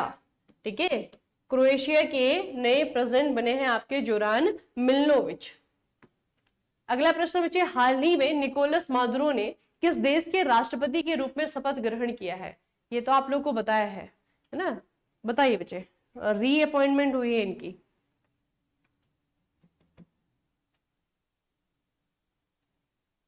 मिथुन मनहास, वेरी गुड। जैसा नहीं है बच्चे, जैसा तो आईसीसी के हेड है। ठीक है, जैसा जो है आईसीसी के हेड है वर्तमान में। मिथुन मनहास। ठीक है, अभी जो बीसीसीआई है ना, बीसीसीआई के हेड के रूप में अभी रोजर बिनी काम कर रहे थे। रोजर बिनी का इस्तीफा आया, उसके बाद में जो है नया नाम अनाउंस हो गया है। अभी ऑफिशियली उनको प्रेसिडेंट नहीं बनाया गया है, लेकिन नाम अनाउंस हो गया है। ठीक है, तो वो जो उनका नाम याद रखना, मिथुन मनास नाम है, और रोजर बिनी हो गया, मिथुन मनास हो गया, और एक आपके सौरभ गांगुली हुए। 3 क्रिकेटर ऐसे रहे जिन्होंने कि बीसीसीआई के प्रेसिडेंट के रूप में काम किया है। इससे पहले जितने भी प्रेसिडेंट बीसीसीआई के रहे ना, वो सारे के सारे नॉन क्रिकेटर थे। ठीक है, तो 3 ही क्रिकेटर हैं अभी तक बीसीसीआई की हिस्ट्री में जिन्होंने कि बीसीसीआई के हेड के रूप में काम किया है। ठीक है, अच्छा निकोलस मादुरो, याद बताओ बच्चे कौन सा देश है? दक्षिण अमेरिकी देश है वेनेजुएला। ठीक है, वेनेजुएला के नए बच्चे आपके ये प्रेसिडेंट बने हैं। अगला है, हाल ही में इसरो ने भारत के पहले रोबोटिक आर्म का सफल संचालन किस प्लेटफॉर्म पर पूरा किया है? बताओ। इसरो ने भारत के पहले रोबोटिक आर्म का सफल संचालन कौन से प्लेटफॉर्म पर पूरा किया है?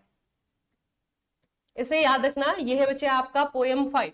ठीक है, पोयम 5 याद रखना। पोयम 5 बेसिकली आपका क्या है? ये ऑर्बिटल एक्सपेरिमेंटल मॉड्यूल है, इसका पूरा नाम है PSLV ऑर्बिटल एक्सपेरिमेंटल मॉड्यूल 4। ठीक है, इस प्लेटफॉर्म पे जो है आपका पूरा किया गया है। और इस आर्म का नाम क्या है? आर्म समझते ना, एक मतलब ऐसा रोबोटिक आर्म जो कि खुद से काम करता है। ठीक है, तो ये आपका रोबोटिक आर्म है, इसका नाम है RRMTD।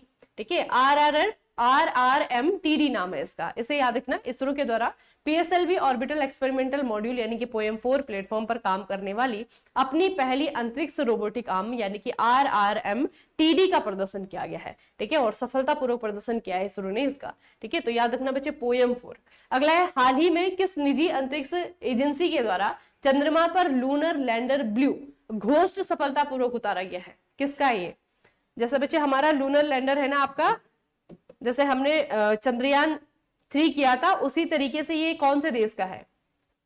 कौन से देश का है या फिर कौन सी कंपनी का है? इसरो का है, नासा का है, स्पेसएक्स का है, फायरफ्लाई एयरोस्पेस का है। लूनर लैंडर का नाम है ब्लू घोस्ट। ब्लू घोस्ट किसका है ये? ब्लू घोस्ट कौन सी निजी अंतरिक्ष एजेंसी है? निजी मतलब कि प्राइवेट स्पेस एजेंसी है, इनके द्वारा एक लूनर लैंडर जो है चांद पे उतारा गया है। और इसका नाम क्या है बच्चे? पोएम 4 बच्चे, 4, 5 नहीं है, 4 है, पोएम 4। ठीक है, अब देखो बच्चे, ये आपकी एक प्राइवेट कंपनी है, नाम है फायरफ्लाई एयरोस्पेस, नाम याद रखेंगे। ठीक है, इनके द्वारा लूनर लैंडर ब्लू घोस्ट को सफलतापूर्वक जो है आपका चांद पे उतारा गया है।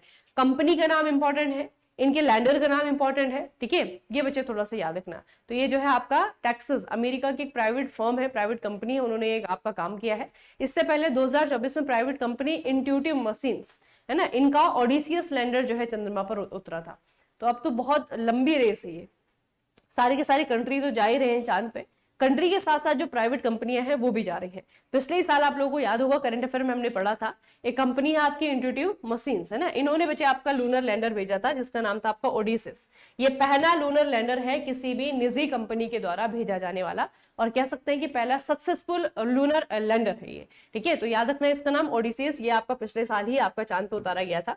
कंपनी का नाम है इंट्यूटिव मशीन्स, और अब की बार जो है 2025 में आपकी कंपनी का नाम है फायरफ्लाई एयरोस्पेस, और इनका जो लूनर लैंडर है वो है आपका ब्लू घोस्ट। ठीक है, तो ब्लू घोस्ट बच्चे आपको याद रखना है। अब जो है आपका ऐसे नहीं मतलब अमेरिका, रसिया, ये सारे के सारे देश तो ऑलरेडी जा चुके हैं ना, अभी जो है बच्चे आपका कंपनीज जा रही है, निजी कंपनी भी जो है चांद पे जा रही है। वुमेन्स प्रीमियर लीग WPL 2025 की विजेता कौन सी टीम बनी है? WPL 2025 कौन सी टीम ने जीता है? ये जीता है आपका मुंबई इंडियंस ने। ठीक है, थर्ड एडिशन है, तीसरी बार हुआ है आपका। और फाइनल की fair play of the match Harmanpreet Kaur, जो कि अभी इंडिया को रिप्रेजेंट भी कर रही है एज ए कैप्टन, हमारे देश की जो नेशनल टीम है उसकी कैप्टन है बच्चे हरमनप्रीत कौर। ठीक है, प्लेयर ऑफ द सीरीज जो है आपका नेट सीवर बंड को मिला है, और ये जो है आपका थर्ड एडिशन है WPL का, और मुंबई इंडियंस के द्वारा इसे जीता गया है। अगला है, हुरन ग्लोबल रिच लिस्ट 2025 में दुनिया की शीर्ष 10 अमीर महिलाओं में किस भारतीय महिला का नाम शामिल है? बताइए बच्चे, ये है आपका हुरन ग्लोबल रिच लिस्ट, दुनिया की टॉप 10 अमीर महिलाएं। इन अमीर महिलाओं में एक भारतीय का नाम भी आपका शामिल है। क्या नाम है? रोशनी नादर। ठीक है, रोशनी नादर बच्चे इनका नाम है, याद रखना। इस जो है आपका इस लिस्ट में जो है आपका जगह दी गई है, टॉप 10 में जगह बनाने वाली पहली भारतीय महिला भी आपकी बनी है। दुनिया की सबसे अमीर महिलाओं में जो है आपका 5वां स्थान इन्होंने हासिल किया है। ठीक है, फिर आपके इनकी कंपनी पूछी जा सकती है तो हिंदुस्तान कंप्यूटर्स लिमिटेड यानी कि HCL टेक्नोलॉजीज। ठीक है, इसके चेयरपर्सन है वर्तमान में रोशनी नदार, और इस पूरी लिस्ट में जो है इन्होंने 5वां स्थान हासिल किया है। ठीक है, इनका प्लेस भी याद रखना, 5th नंबर पे बच्चे आपकी रही है, कंपनी है इनकी HCL। अगला है, हाल ही में जारी वैश्विक खुशहाली सूचकांक वर्ल्ड हैप्पीनेस रिपोर्ट 2025 में कौन सा देश है जो कि लगातार 7वीं बार विश्व का सबसे खुशहाल देश है? विश्व का सबसे खुशहाल देश लगातार 7वीं बार कौन सा कंट्री है ये?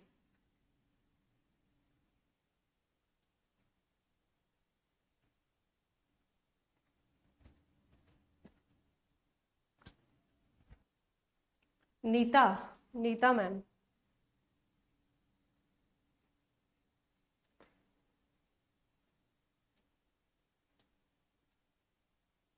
फिनलैंड, वेरी गुड बच्चे, फिनलैंड।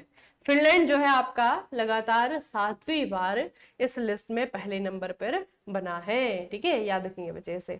ठीक है, बाकी भारत का आपको रैंक पूछा जाएगा तो 147 आपको याद रखना है।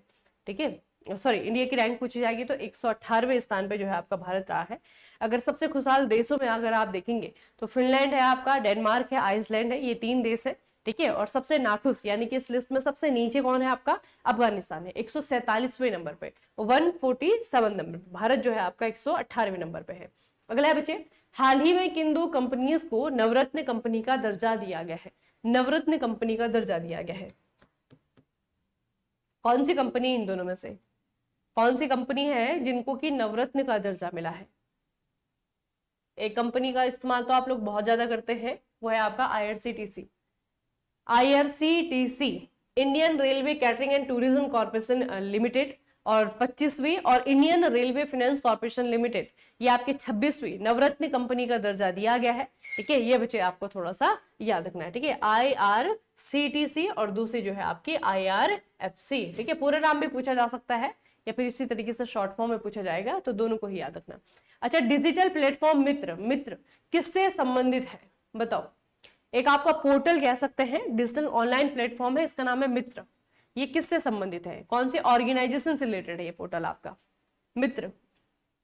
IRCTC एंड IRFC दोनों का नाम याद रखना, एक 25वीं है, एक आपकी 26वीं है।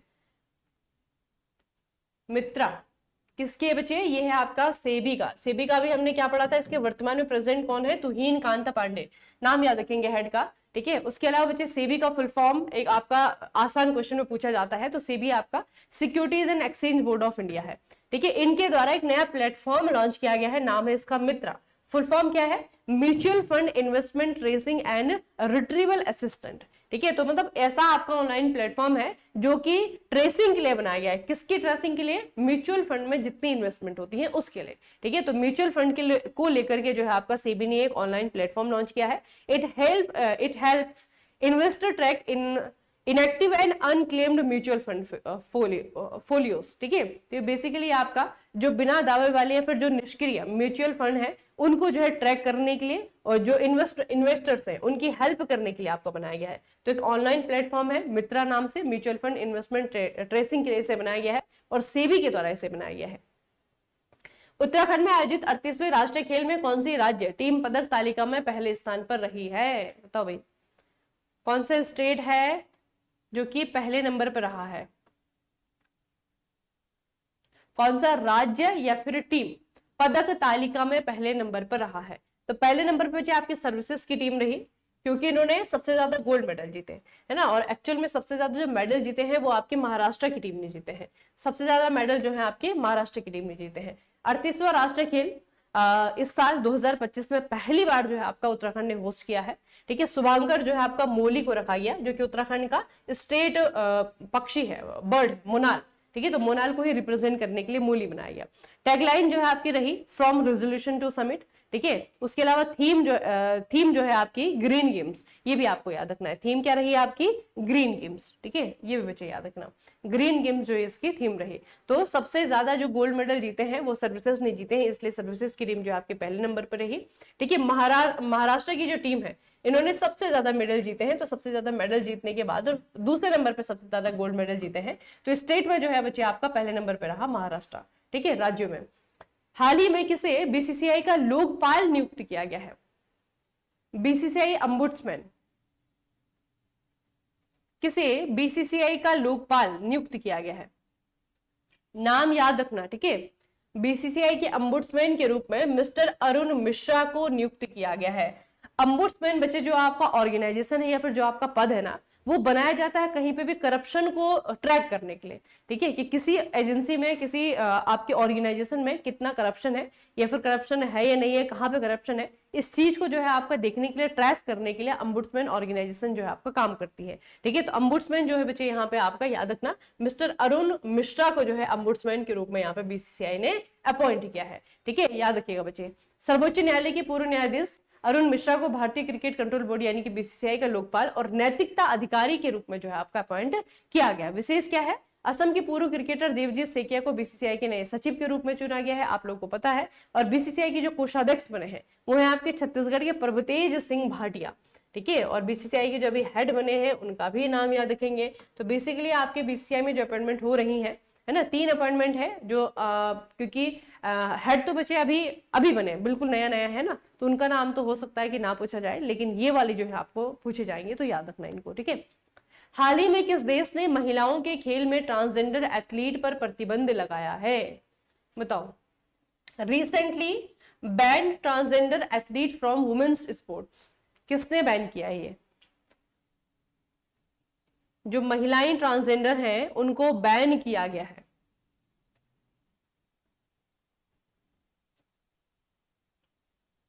कौन से देश के द्वारा किया गया? महिलाओं के खेल में ट्रांसजेंडर एथलीटों पर बैन लगाया गया है यूनाइटेड स्टेट ऑफ अमेरिका के द्वारा। ठीक है, याद रखना बच्चे। ठीक है, डोनाल्ड ट्रंप के द्वारा जो है आपका एक एग्जीक्यूटिव ऑर्डर पे साइन करके ये चीज जो है इंप्लीमेंट की गई है यहाँ पे। तो ट्रांसजेंडर जो लड़कियां हैं वो महिलाओं के जो जहां पे वुमेन्स मतलब हिस्सा लेती हैं वहां पे ट्रांसजेंडर वुमेन हिस्सा नहीं लेंगी। ठीक है, अगला बच्चे, भारत के पहले हाइपरलूप टेस्ट ट्रैक को किस भारतीय प्रौद्योगिकी संस्थान यानी कि आईआईटी ने भारतीय रेलवे के साथ में मिलकर के डेवलप किया है? बताओ। बहुत इंपॉर्टेंट है, आप लोगों ने बहुत बार देखा भी होगा। तो हाइपरलूप ट्रेन बच्चे, हाइपरलूप रेलवे ट्रैक कौन से आईआईटी के द्वारा डेवलप किया गया है? इंडियन रेलवे के साथ में मिलकर के, इंडियन रेलवे के साथ में मिलकर के। बताओ।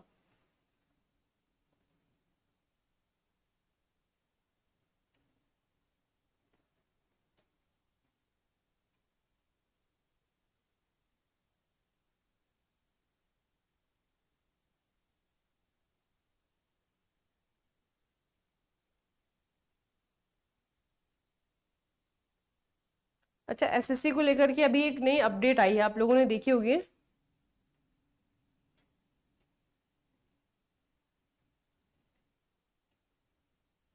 एग्जाम जो है आपका दिसंबर है ना, मिड दिसंबर में होने के चांसेस है। मैं आपको टीम में भेज दूंगी अपडेट।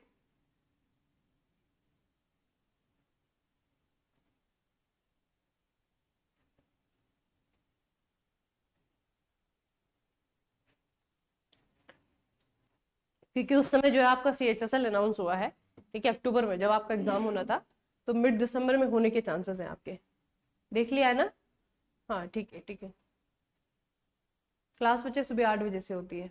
ठीक है, चलिए, तो तब तक हम अब बच्चे दिसंबर में गया है, तो तभी भी पूरा जो 2025 है, अब क्या है कि 2025 ही पूरा हमारे लिए इंपॉर्टेंट है। ठीक है, अभी तो ये था कि मैं अगर अक्टूबर में आपका एग्जाम होता तो कुछ क्वेश्चन जो है आपको नवंबर दिसंबर 2024 के भी देखने को मिलते है ना, लेकिन अगर आपका दिसंबर तक जाता है एग्जाम तो फिर पूरा का पूरा 25 जो है हमारे लिए इंपॉर्टेंट रहेगा। ठीक है, तो 2025 के जो करंट अफेयर्स उनको अच्छे से करना है। ठीक है, अच्छे से जो है उनको रिवाइज करना है। तो ये सीरीज जो है आपकी चलती रहेगी। ठीक है, हम मंथली रिविजन करेंगे, उसके बाद में जो है आप टॉपिक वाइज रिविजन करेंगे, और साथ में जो है डेली करंट अफेयर्स आपके चलते हैं, जो कि आपके वो भी आपके इंपॉर्टेंट रहेंगे एसएससी के लिए, एसएससी के एग्जाम के लिए। ठीक है, हाँ मिड दिसंबर में बचे, मिड दिसंबर में श्योर इसलिए क्योंकि अब एग्जाम उसके बाद नहीं है कोई, है ना। कैलेंडर में अगर आप देखते हो तो सीएचएल के बाद में जेई की ही बारी है। है ना, तो वो जो है अगर अक्टूबर में करवा रहे हैं तो मिड दिसंबर तक आपका एग्जाम हो जाना है। ठीक है, ये आईआईटी मद्रास है, इसका आंसर दिया किसी ने, आईआईटी मद्रास है। ठीक है, बहुत बार आप लोगों ने पढ़ा होगा, बताया भी आपको। हाँ, प्रैक्टिस के लिए टाइम मिल गया, बहुत सारे मैसेज ऐसे आए हैं मेरे पास में, मैम अभी तक पढ़ा ही नहीं, क्या करें। ठीक है, तो आप पढ़ लो, अब समय मिल गया है तो पढ़ लो। ठीक है,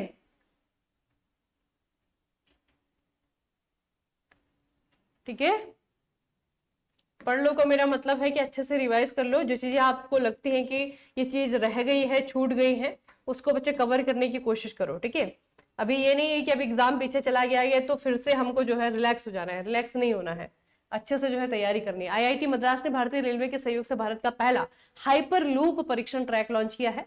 यह उच्च गति परिवहन 422 मीटर लंबी है, 422 मीटर लंबी है। इसे अल्ट्रा फास्ट यात्रा को संभव बनाने की उम्मीद है, जिससे कि लंबी अंतर शहरी यात्राएं कुछ ही मिनटों में पूरी की जा सकेगी। ठीक है, तो मैग्नेटिज्म में बच्चे आपका हाइपर लूप ट्रैक चलता है ना, वही जो है इन्होंने डेवलप किया है आईआईटी मद्रास के द्वारा। जो है आपका पहले इन्होंने इसका एक छोटा सा वो बनाया था, उसके बाद में रेलवेज के द्वारा जो है इनको ज्वाइन किया गया और इंडियन रेलवे और दोनों ने मिलकर के जो है ट्रैक आपका तैयार किया है। ठीक है, चलिए फिर आज का जो आपका 3 महीने का रिवीजन है उसकी इंपॉर्टेंट न्यूज जो है बच्चे हमने यहाँ पे देख ली है। ठीक है, सारी बहुत इंपॉर्टेंट न्यूज है और इनको अच्छे से याद रखना है। कोई भी क्वेश्चन ऐसा नहीं है जो कि आपका लेस इंपॉर्टेंट हो, एक दूसरे से हो, एक दूसरे से कम इंपॉर्टेंट हो, तो सारी की सारी चीजें याद रखनी है। बाकी रिविजन आपका चलता रहेगा। ठीक है, ये पिछले जो है आपके महीनों का रिवीजन है, हम टॉपिक वाइज भी रिवाइज करेंगे और उसके बाद जो है आपको एग्जाम के लिए पूरी तरीके से प्रिपेयर रहना है। ठीक है, अब मत कहिएगा कि तैयारी करने का समय नहीं मिला है। ठीक है, समय मिला है, अच्छे से कर लो, अच्छे से जो है अपना जो थ्योरी है, अपनी जो चीजें हैं उसको जो है अच्छे से कंप्लीट कर लो। ठीक है, राम दुबे कोर्स लेना है, ज्यादा पैसे नहीं है बच्चे, आप बात करें, कॉल करें। ठीक है, कॉल करें और बताइए अपनी प्रॉब्लम क्या है, प्रॉब्लम बताइए, आपको जरूर डिस्काउंट दिया जाएगा। ठीक है, जेई का ही बच्चे, जेई की तो बात कर रही हूँ मैं, मिड दिसंबर में जेई की ही बात कर रही हूँ मैं आपके लिए। ठीक है, तो अच्छे से जो है बच्चे आपका ये करिए, इंडिविजुअल मंथ। ठीक है, इंडिविजुअल मंथ मैंने सोचा हुआ है, लेकिन उसमें बच्चे आपका क्या है, बहुत समय लग जाएगा, है ना, तो हम इंडिविजुअल मंथ तो नहीं, लेकिन आपकी जो कंप्लीट क्लास होती है पूरे महीनों की, जिसमें कि बड़े वाले जो क्वेश्चन होते हैं, जिसमें आपका थ्योरी फॉर्म है, आप लोगों ने अभी देखा होगा, देख रहे हैं ना सारे के सारे, रिव्यू जरूर देख लेना। जितने भी एसएससी ने अभी एग्जाम करवाए हैं, चाहे वो स्टेनो का है, उसके बाद में एक और एग्जाम हुआ है आपका एसएससी सीजीएल हो गया है ना, तो पैटर्न जिस तरीके से जो है आपका टेंडर चेंज होने के बाद में चेंज हुआ है, उसके अकॉर्डिंग जो है प्रैक्टिस आप लोगों को करनी है। ठीक है, तो जीके पढ़ रहे हैं तो उसमें भी अच्छे से कॉन्सेप्ट क्लियर रखिएगा, अगर करंट अफेयर पढ़ रहे हैं तो इसमें भी जो है कॉन्सेप्ट क्लियर रखिएगा, क्योंकि क्वेश्चन जो है आपका वन लाइनर वाले थोड़े से कम ही पूछे जा रहे हैं। ठीक है, वन लाइनर वाले में भी अगर क्वेश्चन आ रहा है ना, तो ऑप्शन वो नहीं कि जो वन वर्ड में ऑप्शन आते हैं, वो नहीं है, लंबे लंबे जो आपके स्टेटमेंट बेस्ड जो आपके ऑप्शन आते हैं वो वाले ऑप्शन आ रहे हैं। ठीक है, तो ध्यान से इस तरीके के क्वेश्चन करने के लिए बच्चे वही कि कॉन्सेप्ट आपका क्लियर है तब आप कर पाएंगे। ठीक है,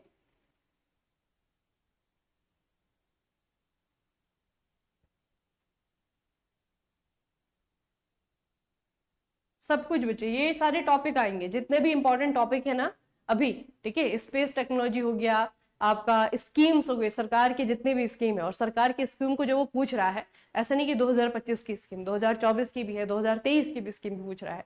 जब से पंचवर्षीय योजनाएं खत्म हुई है तो पंचवर्षीय योजनाएं तो है नहीं, सरकार हर साल नई स्कीम निकालती है।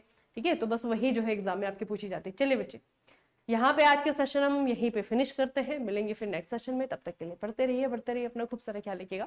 आप सभी का बहुत बहुत धन्यवाद।